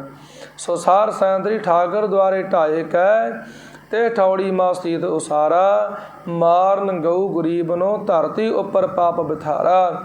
ਰਾਜੇ ਜਿਹੜੇ ਸਨ ਕਸਾਈ ਬਣ ਗਏ, ਰੱਖਿਆ ਕਰਨ ਦੀ ਥਾਂ 'ਤੇ ਸਾਰ ਸੰਗਤ ਜੀ ਰਾਜੇ ਪਾਪ ਕਮਾਵਦੇ, ਉਲਟੀ ਵਾੜ ਖੇਤ ਕਉ ਖਾਈ। ਮਹਾਰਾਜ ਨੇ ਜੇ ਬਾਣੀ ਅੰਦਰ ਬਚਨ ਕੀਤੇ ਨੇ, ਰਾਜੇ ਸਿੰਹ ਮੁਕੱਦਮ ਕੁੱਤੇ, ਜਾਇਜ਼ ਗਾਇਨ ਬੈਠੇ ਸੁੱਤੇ, ਚਾਕਰ ਨਹਿਦਾ ਪਾਇਨ ਘਾਓ, ਰਤ ਪਿਤ ਕੁੱਤੇ ਹੋ ਛਟ ਜਾਹੋ। ਮਹਾਰਾਜ ਨੇ ਆਖਿਆ ਕਲ ਆਈ ਰਾਜੇ ਕਾ ਸਾਈ, ਧਰਮ ਪੰਖ ਕਰ ਉਡਰਿਆ, ਕੂੜ ਅਮਾਵਸ ਸੱਚ ਚੰਦਰਮਾ, ਦਿਸੈ ਨਾਈ ਕਹਿ ਚੜ੍ਹਿਆ, ਉਹ ਭਾਲ ਵਿਕੁੰਨੀ ਹੋਈ, ਆਧੇਰਾ ਰਾਹੂ ਨਾ ਕੋਈ, ਵਿੱਚ ਹਉਮੈ ਕਰ ਦੁੱਖ ਰੋਈ। ਸੋ ਸਾਰ ਸੰਗਤ ਜੀ ਸੱਚ ਕਾਲ ਕੂੜ ਵਰਤਿਆ, ਕਲ ਕਾਲਖ ਬੇਤਾਲ, ਬੀਓ ਬੀਜ ਪਤ ਲੈ ਗਏ, ਅਬ ਕਿਉਂ ਉਗਵੈ ਦਾਲ, ਜੇ ਇੱਕ ਹੋਏ ਤਾਂ ਉਗਵੈ ਰੁੱਤੀ ਹੂਰਤ ਹੋਏ। ਇਹ ਮਹਾਰਾਜ ਸਾਹਿਬ ਜੀ ਨੇ ਸਾਰ ਸੰਗਤ ਜੀ ਉਹ ਕਲਯੁਗ ਦਾ ਵਰਤਾਰਾ ਦੱਸਿਆ। ਕਲਯੁਗ ਰਥ ਅਗਨ ਕਾ ਕੂੜ ਅੱਗੇ ਰਥਵਾਹੋ। ਸਾਰ ਸੰਗਤ ਜੀ ਕਲਯੁਗ ਦੇ ਅੰਦਰ ਰਥ ਕਰ ਕਾਮ ਕਰੋ ਲੋਭ ਮੋਹ ਹੰਕਾਰ ਰੂਪੀ ਸਾਰ ਸੰਗਤ ਜੀ 5 ਅੱਗਾਂ ਦਾ, ਅਤੇ ਇਹ 5 ਜਾਂ ਫਿਰ ਵਿਕਾਰ ਨੂੰ ਭੋਗਣ ਰੂਪੀ ਜਿਹੜੀ ਅੱਗ ਹੈ ਨਾ ਇਹ ਰਥ ਹੈ। ਅਤੇ ਕੂੜ ਅੱਗੇ ਰਥਵਾਹੋ, ਅਤੇ ਝੂਠ ਹੈ ਜਿਹੜਾ ਇਹਦਾ ਰਥਵਾਹੀ ਹੈ ਕਲਯੁਗ ਦਾ। ਝੂਠ ਸਾਰਿਆਂ ਤੋਂ ਅੱਗੇ ਹੈ। ਜ਼ੁਲਮ ਅਗਿਆਨ ਝੂਠ ਭਰਮ ਅਤੇ ਵਹਿਮ ਦਾ ਇੰਨਾ ਭਾਰੀ ਘੁੱਪ ਹਨੇਰਾ ਛਾਰਿਆ ਸੀ ਜਿਹਨੂੰ ਦੂਰ ਕਰਨ ਦੇ ਵਾਸਤੇ ਸਾਰ ਸੰਗਤ ਜੀ ਉਹ ਹਜ਼ਾਰਾਂ ਹੀ ਸੈਂਕੜੇ ਸ਼ਾਸਤਰਾਂ ਦਾ ਗਿਆਨ ਰੂਪੀ ਜਿਹੜਾ ਦੀਵਾ ਸੀ ਨਾ ਉਹ ਮੱਧਮ ਪੈ ਜਾਂਦੇ ਸਨ। ਸਾਰ ਸੰਗਤ ਜੀ ਇਹ ਚੰਦਰਮੇ ਕੰਮ ਨਹੀਂ ਸੀ ਕਰਨੇ ਗਿਆਨ ਰੂਪੀ। ਪਰ ਧੰਨ ਸ੍ਰੀ ਗੁਰੂ ਨਾਨਕ ਦੇਵ ਮਹਾਰਾਜ ਸਾਹਿਬ ਜੀ ਹੋਇਆ ਕਿ ਜਿਉਂ ਕਰ ਸੂਰਜ ਨਿਕਲਿਆ, ਤਾਰੇ ਛਪ ਅੰਧੇਰ ਪਲੋਆ, ਸਤਿਗੁਰ ਨਾਨਕ ਪ੍ਰਗਟਿਆ, ਮਿੱਟੀ ਧੁੰਦ ਜਗ ਚਾਨਣ ਹੋਆ। ਧੰਨ ਗੁਰੂ ਨਾਨਕ ਦੇਵ ਮਹਾਰਾਜ ਜੀ ਐਵੇਂ ਪ੍ਰਗਟ ਹੋਏ ਜਿਵੇਂ ਕਿ ਸਾਰ ਸੰਗਤ ਜੀ ਸੂਰਜ ਨਿਕਲਦਾ ਹੈ। ਜਦੋਂ ਸੂਰਜ ਨਿਕਲਦਾ ਨਾ ਤਾਰੇ ਛਪ ਜਾਂਦੇ ਨੇ, ਹਨੇਰਾ ਦੌੜ ਜਾਂਦਾ ਹੈ, ਅਤੇ ਸਾਰ ਸੰਗਤ ਜੀ ਐਵੇਂ ਪਖੰਡੀ ਰੂਪੀ ਜਿਹੜੇ ਤਾਰੇ ਸਾਨੂੰ ਛੁਪ ਗਏ। ਅਗਿਆਨਤਾ ਦਾ ਹਨੇਰਾ ਲੋਕਾਂ ਦੇ ਦਿਲਾਂ 'ਚੋਂ ਚਲਿਆ ਗਿਆ। ਗੁਰੂ ਜੀ ਦੀ ਐਸੀ ਕਿਰਪਾ ਹੋਈ। ਕਿਉਂਕਿ ਧਰਤੀ ਉੱਪਰ ਇੰਨਾ ਪਾਪ ਸੀ, ਥੰਮੇ ਕੋਈ ਨਾ ਸਾਧ ਬਿਨ, ਸਾਧ ਨਾ ਦਿਸੈ ਜੱਗ ਵਿੱਚ ਕੋਆ। ਸਾਧੂਆਂ ਤੋਂ ਬਿਨਾਂ ਸਾਰ ਸੰਗਤ ਜੀ ਧਰਤੀ 'ਤੇ ਜਿਹੜੇ ਪਾਪ ਹੋ ਰਹੇ ਸਨ ਇਹਨੂੰ ਕੋਈ ਥੰਮ ਨਹੀਂ ਸੀ ਸਕਦਾ, ਰੋਕ ਨਹੀਂ ਸੀ ਸਕਦਾ ਗਾ। ਅਤੇ ਸਾਧੂ ਕੋਈ ਦੁਨੀਆ ਵਿੱਚ ਦੀਂਦਾ ਨਹੀਂ ਸੀ। ਅਤੇ ਧੰਨ ਗੁਰੂ ਨਾਨਕ ਦੇਵ ਮਹਾਰਾਜ ਜੀ ਦਾ ਸਰੂਪ ਧਾਰ ਕੇ ਉਸ ਵਾਹਿਗੁਰੂ ਪਰਮਾਤਮਾ ਨੂੰ ਆਉਣਾ ਪਿਆ। ਮਹਾਰਾਜ ਨੇ ਬਾਣੀ ਵਿੱਚ ਬਚਨ ਕੀਤਾ, ਜੇ ਸੌ ਚੰਦੇ ਉਗਵਹੇ, ਜੇ ਸੌ ਚੰਦਾ ਉਗਵਹੇ, ਸੂਰਜ ਚੜ੍ਹੇ ਹਜ਼ਾਰ, ਇੱਥੇ ਚਾਨਣ ਹੋਦਿਆਂ ਗੁਰਬਿਨ ਘੋਰ ਅੰਧਾਰ। ਸਾਰ ਸੰਗਤ ਜੀ ਜੇਕਰ 100 ਚੰਦਰਮਾ ਉੱਗ ਪਵੇ ਇਕੱਠਾ ਹੀ, ਇੱਕ ਚੰਦਰਮਾ ਦੀ ਜਿਹੜੀ ਚਾਂਦਨੀ ਹੁੰਦੀ ਹੈ ਕਿੰਨੀ ਜ਼ਿਆਦਾ ਆਨੰਦਮਈ ਹੁੰਦੀ ਹੈ। ਜਦੋਂ ਚੰਦ ਪੂਰਾ ਨਿਖਰਦਾ ਨਾ ਤਾਂ ਸਾਰ ਸੰਗਤ ਦੀ ਧਰਤੀ ਉੱਪਰ ਪੁੰਜੇ ਤਾਂ ਜਾਂਦੀ ਹੋਈ ਕੀੜੀ ਵੀ ਦਿਖਦੀ ਹੈ। ਪਰ ਮਹਾਰਾਜ ਕਹਿੰਦੇ ਵੀ ਜੇਕਰ 100 ਚੰਦਰਮਾ ਵੀ ਉੱਗ ਪਵੇ ਇਕੱਠਾ, ਧਾਰਮਿਕ ਗ੍ਰੰਥਾਂ ਰੂਪੀ 100 ਚੰਦਰਮਾ ਵੀ ਸਾਰ ਸੰਗਤ ਦੀ ਤਰ੍ਹਾਂ ਤਰ੍ਹਾਂ ਦਾ ਉਪਦੇਸ਼ ਦਿੰਦਾ ਹੋਵੇ ਤੇ ਹਜ਼ਾਰਾਂ ਹੀ ਸੂਰਜ ਚੜ੍ਹ ਜਾਣ, ਹਜ਼ਾਰਾਂ ਹੀ ਜਿਹੜੇ ਤੱਤਵਤੇ ਲੋਕ ਨੇ ਸਾਰ ਸੰਗਤ ਦੀ ਸੂਰਜ ਦੇ ਵਾਂਗੂ ਲੋਕਾਂ ਨੂੰ ਸਿੱਖਿਆਵਾਂ ਦੇਣ ਲੱਗ ਪੈਣ। ਪਰ ਜਿੰਨਾ ਚਿਰ ਤੱਕ ਸਾਰ ਸੰਗਤ ਦੀ ਗੁਰੂ ਨਹੀਂ ਨਾ ਹੈਗਾ ਗਾ, ਉਹਨਾਂ ਚਿਰ ਤੱਕ ਦਿਲ ਵਿੱਚ ਘੁੱਪ ਹਨੇਰ ਹੀ ਵਰਤਿਆ ਰਹਿਣਾ ਹੈ। ਸੋ ਇੰਨਾ ਚਾਨਣ ਹੋਣ ਦੇ ਬਾਵਜੂਦ ਵੀ ਹਿਰਦੇ ਦੇ ਅੰਦਰ ਸਾਰ ਸੰਗਤ ਦੀ ਗੁਰੂ ਤੋਂ ਬਿਨਾਂ ਹਨੇਰਾ ਹੀ ਰਹਿੰਦਾ, ਅਗਿਆਨਤਾ ਦਾ। ਭੱਟ ਜਨ ਬਚਨ ਕਰਦੇ ਨੇ ਗੁਰ ਬਿਨ ਘੋਰ ਅੰਧਾਰ, ਗੁਰੂ ਬਿਨ ਸਮਝ ਨਾ ਆਵੈ, ਗੁਰ ਬਿਨ ਸੁਰਤ ਨਾ ਸਿੱਧ, ਗੁਰੂ ਬਿਨ ਮੁਕਤ ਨਾ ਪਾਵੈ। ਗੁਰ ਕਰ ਸੱਚ ਵਿਚਾਰ, ਗੁਰੂ ਕਰ ਰੇ ਮਨ ਮੇਰੇ, ਗੁਰ ਕਰ ਸ਼ਬਦ ਸੁਪਨ ਅਗਨ ਕੱਟੇ ਸਭ ਤੇਰੇ। ਗੁਰ ਨੈਣ ਬੈਣ ਗੁਰ ਗੁਰ ਕਰੋ, ਗੁਰੂ ਸਤ ਕਬ ਨ ਲੱਗਹਿ, ਜਿਨ ਗੁਰੂ ਨਾ ਦੇਖਿਓ ਨਹੁ ਕੀਓ, ਤੇ ਅਕਿਆਥ ਸੰਸਾਰ ਮਹਿ। ਸਾਰ ਸੰਗਤ ਜੀਓ, ਇਸ ਕਰਕੇ ਜਿੰਨੇ ਵੀ ਲੋਕ ਸਨ ਸਾਰੇ ਦੇ ਸਾਰੇ ਧਰਮ ਚਲਾਉਣ ਨੂੰ ਜਿਹੜੇ ਵੀ ਆਏ ਸਨ, ਉਹਨਾਂ ਤੋਂ ਖੇਡ ਨਾ ਬਣੀ। 10ਵੇਂ ਪਾਤਸ਼ਾਹ ਮਹਾਰਾਜ ਸਾਹਿਬ ਜੀ ਬਚਨ ਕਰਦੇ ਨੇ ਕਿ ਜਦੋਂ ਪਰਮੇਸ਼ਰ ਦੇ ਸਨਮੁਖ, ਵਾਹਿਗੁਰੂ ਪਰਮਾਤਮਾ ਦੇ ਸਨਮੁਖ 10ਵੇਂ ਪਾਤਸ਼ਾਹ ਮਹਾਰਾਜ ਜੀ ਗਏ ਤਾਂ ਉਸ ਵੇਲੇ ਕੀ ਹੋਇਆ? ਪਰਮੇਸ਼ਰ ਜੀ ਨੇ ਬਚਨ ਕੀਤਾ, ਅਕਾਲ ਪੁਰਖ ਵਾਚ। ਪਰਮੇਸ਼ਰ ਜੀ ਨੇ ਬਚਨ ਕੀਤਾ, ਕੀ ਆਖਿਆ ਕਿ ਮਹਾਦੇਵ ਅਚੁੱਤ ਅਖਵਾਇਓ, ਵਿਸ਼ਨ ਆਪ ਹੀ ਕੋ ਠਹਿਰਾਇਓ, ਬ੍ਰਹਮਾ ਆਪ ਪਾਰ ਬ੍ਰਹਮ ਬਖਾਨਾ, ਪ੍ਰਭ ਕੋ ਪ੍ਰਭੂ ਨਾ ਕਿਨਹੂ ਜਾਨਾ, ਤਬ ਹਰ ਸਿੱਧ ਸਾਧ ਠਹਿਰਾਏ, ਤਿਨ ਭੀ ਪਰਮ ਪੁਰਖ ਨਹੀਂ ਪਾਏ।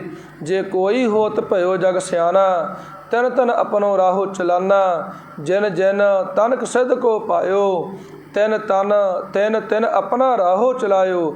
ਮਹਾਰਾਜ ਕਹਿੰਦੇ ਵੀ ਜਿਹਨੇ ਵੀ ਮਾੜੀ ਮੋਟੀ ਕੋਈ ਕਰਾਮਾਤ ਪ੍ਰਾਪਤ ਕੀਤੀ, ਜਪ ਤਪ ਕਰਕੇ ਸਾਰਿਆਂ ਨੇ ਆਪੋ ਆਪਣਾ ਟਕਵਾਂਜ ਤੋਰ ਲਿਆ, ਆਪੋ ਆਪਣਾ ਰਾਹ ਤੋਰ ਲਿਆ। ਪਰਮੇਸ਼ਰ ਦਾ ਨਾਮ ਨਹੀਂ ਜਪਾਇਆ ਕਿਸੇ ਨੇ, ਵਾਹਿਗੁਰੂ ਦੇ ਨਾਲ ਕਿਸੇ ਨੇ ਨਹੀਂ ਜੋੜਿਆ। ਸਾਰ ਸੰਗਤ ਦੀ ਸਾਰੇ ਨੇ ਆਪੋ ਆਪਣੇ ਨਾਲ ਹੀ ਜੋੜਨਾ ਕੀਤਾ। ਪਰਮੇਸ਼ਰ ਨਾ ਕਿਨਹੂ ਪਹਿਚਾਨਾ, ਮਮ ਉਚਾਰਤੇ ਭਇਓ ਦੀਵਾਨਾ। ਸਾਰੇ ਕਹਿਣ ਲੱਗੇ ਤੁਸੀਂ ਮੇਰਾ ਹੀ ਨਾਮ ਜਪੋ, ਇੰਨੇ ਦੀਵਾਨੇ ਮਸਤਾਨੇ ਹੋ ਗਏ ਆਪਣੀ ਪੂਜਾ ਪ੍ਰਤਿਸ਼ਠਾ ਕਰਾਉਣ ਦੇ ਵਿੱਚ। ਜੇ ਪ੍ਰਭ ਪਰਮ ਪੁਰਖ ਉਪਜਾਏ, ਤਿਨ ਤਿਨ ਆਪਣੇ ਰਾਹ ਚਲਾਏ, ਮਹਾਦੀਨ ਤਬ ਪ੍ਰਭ ਉਪਰਾਜਾ। ਜਦੋਂ ਪਰਮੇਸ਼ਰ ਨੇ ਵੇਖਿਆ ਵੀ ਇਹਨਾਂ ਤੋਂ ਗੱਲ ਨਹੀਂ ਬਣੀ, ਤਾਂ ਪਰਮੇਸ਼ਰ ਜੀ ਨੇ ਮਹਾਦੀਨ ਦੇ ਤਾਈਂ ਪੈਦਾ ਕਰਨਾ ਕੀਤਾ। ਅਰਬ ਦੇਸ਼ ਕੋ ਕੀਨੋ ਰਾਜਾ, ਅਰਬ ਦੇਸ਼ ਦਾ ਰਾਜਾ ਬਣਾ ਦਿੱਤਾ ਉਹਨਾਂ ਦੇ ਤਾਈਂ। ਅਤੇ ਉਹਨਾਂ ਨੇ ਫਿਰ ਕੀ ਕੀਤਾ, ਤਿੰਨ ਪੀ ਏਕ ਪੰਥ ਉਪਰਾਜਾ। ਉਹਨਾਂ ਨੇ ਮਹਾਦੀਨ ਜੀ ਨੇ ਵੀ ਸਾਰ ਸੰਗਤ ਜੀ ਇੱਕ ਪੰਥ ਪੈਦਾ ਕੀਤਾ। ਉਹ ਕਿਹੜਾ? ਸਾਰ ਸੰਗਤ ਦੀ ਲਿੰਗ ਬਿਨਾ ਕੀਨੇ ਸਭ ਕਾਜਾ। ਮੁਸਲਮਾਨ ਵੀਰ ਭਰਾ ਸਾਰ ਸੰਗਤ ਜੀ ਇਸਲਾਮ ਜਿਹੜਾ ਧਰਮ ਸੀ ਉਹ ਹੋਇਆ, ਅਤੇ ਉਹ ਸੁੰਨਤ ਕਰਨ ਨੂੰ ਸਾਰ ਸੰਗਤ ਦੀ ਮੁੱਖ ਮੰਨਣ ਲੱਗੇ, ਅਤੇ ਸੁੰਨਤ ਕਰਨੀ ਅਤੇ ਸ਼ਰ੍ਹਾ ਦੇ ਮੁਤਾਬਕ ਚੱਲਣਾ, ਅਤੇ ਉਹ ਸਾਰ ਸੰਗਤ ਦੀ ਮਰਿਆਦਾ ਉਹਨਾਂ ਨੇ ਬੰਨ੍ਹ ਕਰਕੇ ਸੋ ਇਹੋ ਜਿਹਾ ਸਾਰ ਸੰਗਤ ਦੀ ਕੰਮ ਕਾਰ ਕਰਨਾ ਕੀਤਾ। ਸੋ ਸਭ 'ਤੇ ਆਪਣਾ ਨਾਮ ਜਪਾਇਓ, ਸਾਰਿਆਂ ਦੇ ਕੋਲ ਆਪਣਾ ਹੀ ਨਾਮ ਜਪਾਇਆ ਉਹਨਾਂ ਨੇ। ਸਤਨਾਮ ਕਾਹੂ ਨਾ ਦਰੜਾਇਓ, ਵਾਹਿਗੁਰੂ ਦਾ ਨਾਮ ਕਿਸੇ ਨੇ ਸਾਰ ਸੰਗਤ ਨੇ ਨਹੀਂ ਜਪਾਉਣਾ ਕੀਤਾ।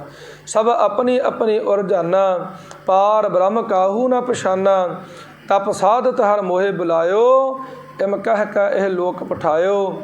ਉਸ ਵੇਲੇ ਕੀ ਆਖਿਆ ਵਾਹਿਗੁਰੂ ਪਰਮੇਸ਼ਰ ਜੀ ਨੇ, ਮੈਂ ਆਪਣਾ ਸਤ ਤੋਹੇ ਨਿਵਾਜਾ, ਪੰਥ ਪ੍ਰਚੁਰ ਕਰ ਬੇਕਹੁ ਸਾਜਾ। 10ਵੇਂ ਪਾਤਸ਼ਾਹ ਮਹਾਰਾਜ ਜੀ ਨੂੰ ਸਾਰ ਸੰਗਤ ਦੀ ਬਚਨ ਕੀਤਾ ਕਿ ਮੈਂ ਆਪਣਾ ਪੁੱਤਰ ਤੁਹਾਨੂੰ ਨਿਵਾਜਦਾ, ਮੈਂ ਤੁਹਾਨੂੰ ਨਿਵਾਜਦਾ, ਇਹ ਵਡਿਆਈ ਦਿੰਦਾ, ਮੈਂ ਤੁਹਾਨੂੰ ਆਪਣਾ ਪੁੱਤਰ ਬਣਾਉਣਾ, ਅਤੇ ਧਰਮ ਦਾ ਪ੍ਰਚਾਰ ਕਰਨ ਦੇ ਵਾਸਤੇ ਤੁਹਾਨੂੰ ਦੁਨੀਆ 'ਤੇ ਭੇਜਦਾ। ਤੁਸੀਂ ਮੇਰਾ ਨਾਮ ਜਪਾਉਣਾ, ਤੁਸੀਂ ਸਭ ਤਰੀਕੇ ਨਾਲ ਭਗਤੀ ਦੇ ਸੰਗ ਨਾਮ ਜਪਾਉਣਾ, ਕੀਰਤਨ ਕਰਵਾਉਣਾ। ਅਤੇ ਵਾਹਿਗੁਰੂ ਪਰਮੇਸ਼ਰ ਜੀ ਨੇ ਆਖਣਾ ਕੀਤਾ ਕਿ ਸੱਚਾ ਅਤੇ ਸੁੱਚਾ ਗੁਰਮਤਿ ਦਾ ਜਿਹੜਾ ਗਿਆਨ ਧਿਆਨ ਹੈ, ਇਹ ਤੁਸੀਂ ਦੁਨੀਆ ਦੇ ਉੱਤੇ ਫੈਲਾਉਣਾ। ਸੋ ਸਾਰ ਸੰਗਤ ਦੀ ਧੰਨ ਗੁਰੂ ਨਾਨਕ ਦੇਵ ਮਹਾਰਾਜ ਸਾਹਿਬ ਜੀ ਨੂੰ ਦੁਨੀਆ ਨੂੰ ਸਿੱਧੇ ਰਾਹੇ ਪਾਉਣ ਦੇ ਵਾਸਤੇ 10 ਸਰੀਰ ਧਾਰਨ ਕਰਨਾ ਪਏ ਪਿਆਰਿਓ। 10 ਸਰੀਰਾਂ ਦੇ ਰਾਹੀਂ ਮਹਾਰਾਜ ਨੇ ਦੁਨੀਆ ਨੂੰ ਸਿੱਖਿਆ ਦੇਣਾ ਕੀਤੀ। ਬਾਅਦ ਵਿੱਚ ਅਖੀਰ ਧੰਨ ਧੰਨ ਸਤਿਗੁਰੂ ਸ੍ਰੀ ਗੁਰੂ ਗ੍ਰੰਥ ਸਾਹਿਬ ਮਹਾਰਾਜ ਜੀ ਨੂੰ ਗੁਰਤਾ ਗੱਦੀ ਦਿੱਤੀ। ਆਖਿਆ ਸ਼ਬਦ ਗੁਰੂ ਸੁਰਤ ਧੁਨ ਚੇਲਾ। ਭਾਈ ਅੱਤਵਾਰ ਸ਼ਬਦ ਗੁਰੂ ਹੋਇਆ ਤੁਹਾਡਾ, ਪਰਚਾ ਸ਼ਬਦ ਕਾ, ਦੀਦਾਰ ਖਾਲਸੇ ਦਾ, ਤੇ ਸਾਰ ਸੰਤ ਜੀ ਮਹਾਰਾਜ ਨੇ ਆਖਿਆ ਵੀ ਪਰਚਾ ਸ਼ਬਦ ਦਾ ਹੋਣਾ ਚਾਹੀਦਾ ਤੇ ਦੀਦਾਰ ਖਾਲਸੇ ਦਾ। ਸੋ ਸਾਰ ਸੰਤ ਜੀ ਇਸੇ ਨੂੰ ਆਖਿਆ ਕੀਤਾ ਤੇ ਗੁਰੂ ਗ੍ਰੰਥ ਅਤੇ ਪੰਥ ਇਹਨਾਂ ਦੇ ਉੱਤੇ ਗੁਰੂ ਕੇ ਸਿੱਖ ਨੇ ਸ਼ਰਧਾ ਰੱਖਣੀ ਹੈ, ਭਾਵਨਾ ਰੱਖਣੀ ਹੈ। ਸ੍ਰੀ ਗੁਰੂ ਗ੍ਰੰਥ ਸਾਹਿਬ ਮਹਾਰਾਜ ਜੀ ਦੇ ਵਿਰੁੱਧ ਨਹੀਂ ਜਾਣਾ ਤੇ ਗੁਰੂ ਦੇ ਪੰਥ ਦੇ ਵਿਰੁੱਧ ਨਹੀਂ ਜਾਣਾਗਾ। ਜੋ ਗੁਰੂ ਕਾ ਪੰਥ ਹੈ, ਸਿੱਖ ਪੰਥ ਹੈ, ਸਾਰ ਸੰਤ ਜੀ ਜੋ ਸਿੱਖ ਧਰਮ ਹੈ। ਸੋ ਹੋਇਆ ਕਿ ਸਾਰ ਸੰਤ ਜੀ ਐਵੇਂ ਨਾ ਇਹ ਸਾਰੇ ਦੇ ਸਾਰੇ ਜਿੰਨੇ ਵੀ ਲੋਕ ਸਨ ਆਪੋ ਆਪਣੇ ਸਮੇਂ ਮੁਤਾਬਕ ਆਉਣਾ ਕੀਤੇ, ਪਰ ਅਖੀਰ ਨੂੰ ਧੰਨ ਦਸਵੇਂ ਪਾਤਸ਼ਾਹ ਮਹਾਰਾਜ ਸਾਹਿਬ ਜੀ ਬਚਨ ਕਰਦੇ ਨੇ। ਸਾਰ ਸੰਤ ਜੀ ਕੀ ਬਚਨ ਕਰਦੇ ਨੇ? ਠਾਠ ਭਇਓ ਮੈਂ ਜੋਰ ਕਰ, ਬਚਨ ਕਹੈ ਸਰਨਿਆਏ, ਪੰਥ ਚੱਲੈ ਤਬ ਜਗਤ ਮੈਂ, ਜਬ ਤੁਮ ਕਰੋ ਸਹਾਏ। ਪਰਮੇਸ਼ਰ ਜੀ ਦੇ ਸਨਮੁਖ ਮਹਾਰਾਜ ਹੱਥ ਜੋੜ ਕੇ ਖਲੋ ਗਏ ਤੇ ਸਤਿਗੁਰੂ ਜੀ ਨੇ ਪਰਮੇਸ਼ਰ ਜੀ ਦੇ ਚਰਨਾਂ 'ਚ ਸਿਰ ਝੁਕਾ ਕੇ ਆਖਿਆ, ਹੇ ਵਾਹਿਗੁਰੂ ਪ੍ਰਮਾਤਮਾ ਜੀ, ਇਹ ਜਿਹੜਾ ਖਾਲਸਾ ਪੰਥ ਸੰਸਾਰ ਵਿੱਚ ਉਦੋਂ ਹੀ ਚੱਲੇਗਾ ਜਦੋਂ ਤੁਸੀਂ ਮੇਰੀ ਆਪ ਮਦਦ ਕਰੋਗੇ। ਪਰਮੇਸ਼ਰ ਜੀ ਮੈਂ ਤੁਹਾਡੇ ਤੋਂ ਬਿਨਾਂ ਕੁਝ ਨਹੀਂ ਜੇ ਕਰ ਸਕਦਾ ਗਾ। ਸੋ ਸਾਰ ਸੰਤ ਜੀਓ ਪਹਿਲੇ ਸਰੂਪ ਦੇ ਵਿੱਚ ਵੀ ਮਹਾਰਾਜ ਐਵੇਂ ਆਏ, ਸੁਣੀ ਪੁਕਾਰ ਦਾ ਤਾਰ ਪ੍ਰਭ, ਗੁਰੂ ਨਾਨਕ ਜਗ ਮਾਹੇ ਪਠਾਇਆ। ਕਲਯੁਗ ਬਾਬੇ ਤਾਰਿਆ, ਸਤਨਾਮ ਪੜ੍ਹ ਮੰਤਰ ਸੁਣਾਇਆ, ਕਲ ਤਾਰਨ ਗੁਰੂ ਨਾਨਕ ਆਇਆ। ਸੋ ਸਾਰ ਸੰਤ ਜੀ ਐਵੇਂ ਕਲਯੁਗ ਦੇ ਸਮੇਂ ਦੇ ਅੰਦਰ ਧੰਨ ਗੁਰੂ ਨਾਨਕ ਦੇਵ ਮਹਾਰਾਜ ਸਾਹਿਬ ਜੀ ਦੁਨੀਆ ਨੂੰ ਤਾਰਨ ਦੇ ਵਾਸਤੇ ਆਏ। ਜਦੋਂ ਦੁਨੀਆ ਨੂੰ ਤਾਰਨ ਦੇ ਵਾਸਤੇ ਆਏ ਤੇ ਸਾਰਿਆਂ ਨੂੰ ਗੁਰੂ ਪਾਤਸ਼ਾਹ ਜੀ ਨੇ ਸਾਰ ਸੰਤ ਜੀ ਉਪਦੇਸ਼ ਦੇਣਾ ਕੀਤਾ। ਬ੍ਰਾਹਮਣਾਂ ਨੂੰ ਵੀ ਉਪਦੇਸ਼ ਦਿੱਤਾ। ਪਾਤਸ਼ਾਹ ਜੀ ਨੇ ਆਖਿਆ, ਬੰਧਨ ਤੋੜਿਆ ਹੋਵੇ ਮੁਕਤ, ਸੋਈ ਬ੍ਰਾਹਮਣ ਪੂਜਣ ਜੁਗਤ। ਮਹਾਰਾਜ ਜੀ ਕਹਿੰਦੇ ਕਿ ਬ੍ਰਹਮ ਬਿੰਦਾ ਤਿਸ ਦਾ ਬ੍ਰਹਮਤ ਰਹਿ, ਏਕ ਸ਼ਬਦ ਲਿਵ ਲਾਏ, ਨਵ ਨਿਧੀ 18 ਸਿੱਧੀ ਪਿੱਛੇ ਲੱਗੀਆਂ ਫਿਰੇ, ਜੋ ਹਰ ਹਿਰਦਾ ਸਦਾ ਵਸਾਏ।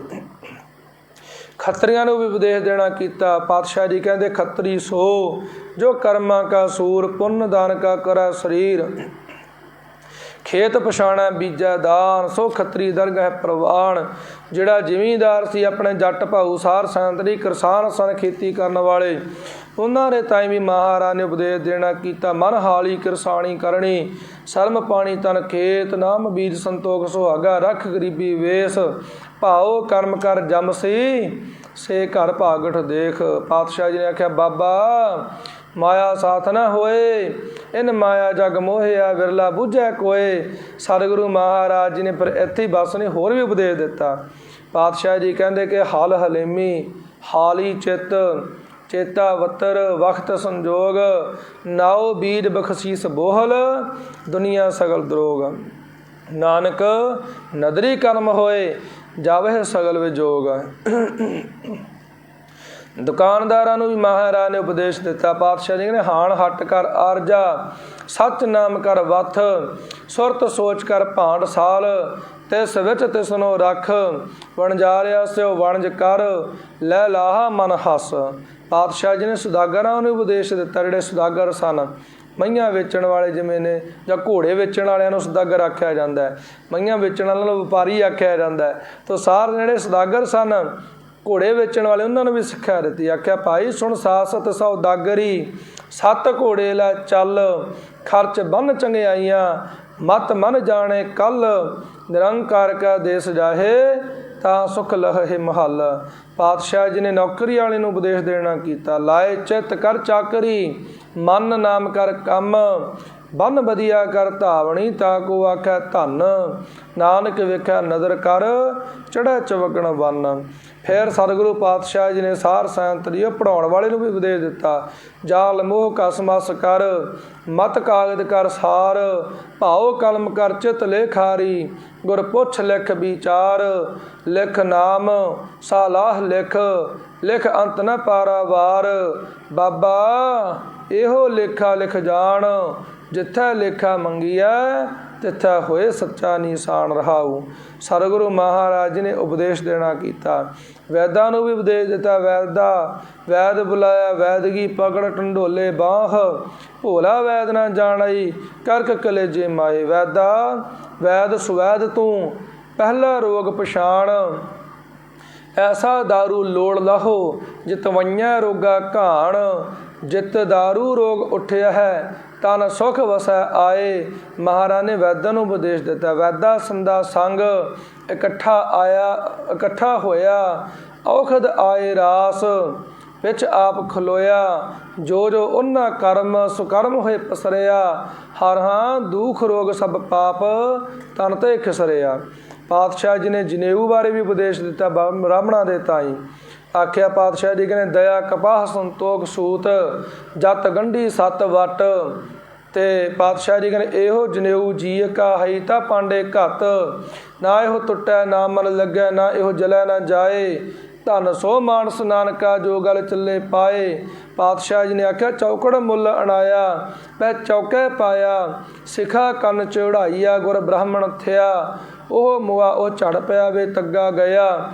ਮਹਾਰਾਜ ਸਾਹਿਬ ਜੀ ਨੇ ਸਾਰ ਸੰਗਤ ਦੀ ਸਿੱਖਿਆਵਾਂ ਦੇਣੀਆਂ ਕੀਤੀਆਂ। ਪਾਤਸ਼ਾਹ ਜੀ ਨੇ ਸਿੱਖਿਆਵਾਂ ਦਿੱਤੀਆਂ। ਇੱਥੇ ਬਸ ਨਹੀਂ, ਕਾਜੀ ਨੂੰ ਵੀ ਉਪਦੇਸ਼ ਦਿੱਤਾ। ਕਾਜੀ ਸੋ ਜੋ ਉਲਟੀ ਕਰੈ, ਗੁਰ ਪ੍ਰਸਾਦੀ ਜੀਵਤ ਮਰੈ। ਮੁਸਲਮਾਨਾਂ ਨੂੰ ਵੀ ਉਪਦੇਸ਼ ਦਿੱਤਾ ਪਾਤਸ਼ਾਹ ਜੀ ਨੇ। ਪਾਤਸ਼ਾਹ ਜੀ ਕਹਿੰਦੇ ਪੰਜ ਨਿਵਾਜਾ ਵਕਤ ਪੰਜ, ਪੰਜਾ ਪੰਜੇ ਨਾਉ। ਪਹਿਲਾ ਸੱਚ ਹਲਾਲ ਦੋਏ, ਤੀਜਾ ਖੈਰ ਖੁਦਾਏ, ਚੌਥੀ ਨੀਅਤ ਰਾਸ ਮਨ, ਪੰਜਵੀਂ ਸਿਫਤ ਸੁਨਾਏ। ਕਰਨੀ ਕਲਮਾ ਆਖ ਕਹਿਤਾ ਮੁਸਲਮਾਨ ਸਦਾਏ। ਪਾਤਸ਼ਾਹ ਜੀ ਕਹਿੰਦੇ ਮੁਸਲਮਾਨ ਮੋਮ ਦਿਲ ਹੋਵੈ, ਅੰਤਰ ਕੀ ਮਲ ਦਿਲ ਤੇ ਧੋਵੈ। ਸਤਿਗੁਰੂ ਪਾਤਸ਼ਾਹ ਜੀ ਨੇ ਸਿੱਧਾਂ ਨੂੰ ਵੀ ਇਹ ਰਾਹ ਵਿਖਾਉਣਾ ਕੀਤਾ। ਮੁੰਦਾ ਸੰਤੋਖ ਸਰਮ ਪਦ ਝੋਲੀ, ਧਿਆਨ ਕੀ ਕਰੇ ਵਿਭੂਤ। ਸਾਰ ਸੰਤਰੀ ਫਿਰ 4 ਪੌੜੀਆਂ ਉਚਾਰਨ ਕੀਤੀਆਂ ਮਹਾਰਾਜ ਨੇ ਜਪਜੀ ਸਾਹਿਬ ਦੇ ਅੰਦਰ। ਮੁੰਦਾ ਸੰਤੋਖ ਸਰਮ ਪਦ ਝੋਲੀ, ਧਿਆਨ ਕੀ ਕਰੇ ਵਿਭੂਤ। ਫਿਰ ਆਖਿਆ ਏਕਾ ਮਾਈ ਜੁਗਤ ਵਿਆਈ, 3 ਚੇਲੇ ਪ੍ਰਵਾਨ। ਫਿਰ ਸਤਿਗੁਰੂ ਜੀ ਨੇ ਆਖਿਆ ਆਸਣ ਲੋਏ ਲੋਏ ਭੰਡਾਰ, ਜੋ ਕਿਛ ਪਾਇਆ ਸੋ ਏਕਾ ਵਾਰ। ਫਿਰ ਸਾਰ ਸੰਤ ਜੀਓ ਇੱਥੇ 4 ਪੌੜੀਆਂ ਉਚਾਰਨ ਕੀਤੀਆਂ ਮਹਾਰਾਜ ਸਾਹਿਬ ਨੇ। ਸੋ ਰਹੁ ਵਿਚਾਰ। ਫਿਰ ਰਾਜੇ ਨੇ ਉਪਦੇਸ਼ ਦਿੱਤਾ, ਰਾਜੇ ਚੁਲੀ ਨਿਆਵ ਕੀ, ਪੜ੍ਹਿਆ ਸੱਚ ਧਿਆਨ। ਮਹਾਰਾਜ ਸਾਹਿਬ ਨੇ ਫਿਰ ਸਾਰਿਆਂ ਨੂੰ ਸਾਂਝਾ ਉਪਦੇਸ਼ ਦਿੱਤਾ। ਹੱਕ ਪਰਾਇਆ ਨਾਨਕਾ ਉਸ ਸੂਅਰ ਉਸ ਗਾਏ, ਗੁਰ ਪੀਰ ਹਮਾ ਤਾਂ ਭਰੇ ਜਾ ਮੁਰਦਾਰ ਨਾ ਖਾਏ। ਗੱਲੀ ਪਿਸਤ ਨਾ ਜਾਈਐ, ਸੋ ਸਾਰ ਸੰਤ ਦੀ ਲੈਣਾ ਹੱਕ ਕਮਾਏ। ਪਾਤਸ਼ਾਹ ਜੀ ਕਹਿੰਦੇ ਮਾਰਨ ਪਾਹੇ ਹਰਾਮ ਮਹੇ, ਹੋਏ ਹਲਾਲ ਨਾ ਜਾਏ। ਜੇ ਆਪਾਂ ਹਰਾਮ ਦੇ ਸਾਰ ਸੰਤ ਜੀਓ ਖਾਣੇ ਦੇ ਵਿੱਚ ਤਰ੍ਹਾਂ ਤਰ੍ਹਾਂ ਦੇ ਮਸਾਲੇ ਪਾ ਦਈਏ ਨਾ, ਤੇ ਉਹ ਹਲਾਲ ਦਾ ਨਹੀਂ ਹੋਣ ਲੱਗਿਆ ਗਾ। ਉਹ ਜਿਹੜਾ ਹਰਾਮ ਕੀਤਾ ਹੋਇਆ ਕਿਸੇ ਦੇ ਕੋਲੋਂ ਧੱਕੇ ਦੇ ਨਾਲ ਖੋਹ ਖਿੰਝ ਕੇ ਸਾਰ ਸੰਤ ਦੀ ਮਾਇਆ ਇਕੱਠੀ ਕਰਕੇ ਜਿਹੜੇ ਸਾਰਾ ਕੁਝ ਕੀਤਾ ਉਹ ਪਾਪ ਵਾਲੀ ਕਿਰਤੀ ਰਹੇਗੀ। ਤਰ੍ਹਾਂ ਤਰ੍ਹਾਂ ਦੇ ਮਸਾਲੇ ਆਦਿ ਪਾਉਣ ਨਾਲ ਸਾਰ ਸੰਤ ਦੀ ਹਲਾਲ ਦੀ ਨਹੀਂ ਹੋ ਚੱਲੀ, ਉਹ ਹਰਾਮ ਦੀ ਹੋਈ ਕਮਾਈ ਰਹਿਣੀ ਹੈ। ਸੋ ਇਸ ਕਰਕੇ ਸਤਿਗੁਰਾਂ ਨੇ ਆਖਿਆ ਭਾਈ ਗੁਰਮੁਖ ਨਾਮਦਾਨ ਇਸਨਾਨ, ਗੁਰ ਸੇਵਹੁ ਅਰ ਨਾਮ ਧਿਆਵਹੁ, ਤਿਆਗੋ ਮਨਹੁ ਗਮਾਨੀ। ਪਾਤਸ਼ਾਹ ਜੀ ਨੇ ਸਾਰੀਆਂ ਆਪਾਂ ਨੂੰ ਸਿੱਖਿਆਵਾਂ ਦੇਣਾ ਕੀਤੀਆਂ ਨੇ। ਸੋ ਸਾਰ ਸੰਤ ਜੀਓ ਇਹ ਮਹਾਰਾਜ ਨੇ ਸਾਰਿਆਂ ਨੂੰ ਸੋਹਣੇ ਰਾਹ ਵਿਖਾਲਣਾ ਕੀਤੇ ਨੇ। ਅੱਜ ਦੇ ਸਮੇਂ ਦੇ ਵਿੱਚ ਜੇਕਰ ਸਾਰੇ ਧਰਮਾਂ ਦੀ ਅਗਵਾਈ ਕਰਨ ਵਾਲਾ ਕੋਈ ਗ੍ਰੰਥ ਹੈ ਤਾਂ ਸਾਰ ਸੰਤ ਦੀ ਧੰਨ ਧੰਨ ਸਤਿਗੁਰੂ ਸ੍ਰੀ ਗੁਰੂ ਗ੍ਰੰਥ ਸਾਹਿਬ ਮਹਾਰਾਜ ਜੀ ਹਨ। ਮਹਾਰਾਜ ਸਾਹਿਬ ਜੀ ਸਾਰਿਆਂ ਨੂੰ ਉਪਦੇਸ਼ ਦਿੰਦੇ ਨੇ। ਫਿਰ ਗੁਰੂ ਪਾਤਸ਼ਾਹ ਜੀ ਨੇ ਸਾਰ ਸੰਤ ਜੀਓ ਜਿਹੜੇ ਜਾਨੀ ਲੋਕ ਸਨ ਉਹਨਾਂ ਦੇ ਤਾਂ ਵੀ ਉਪਦੇਸ਼ ਦੇਣਾ ਕੀਤਾ, ਇੱਕ ਜਾਨੀ ਉੱਜੜ ਪਾਏ।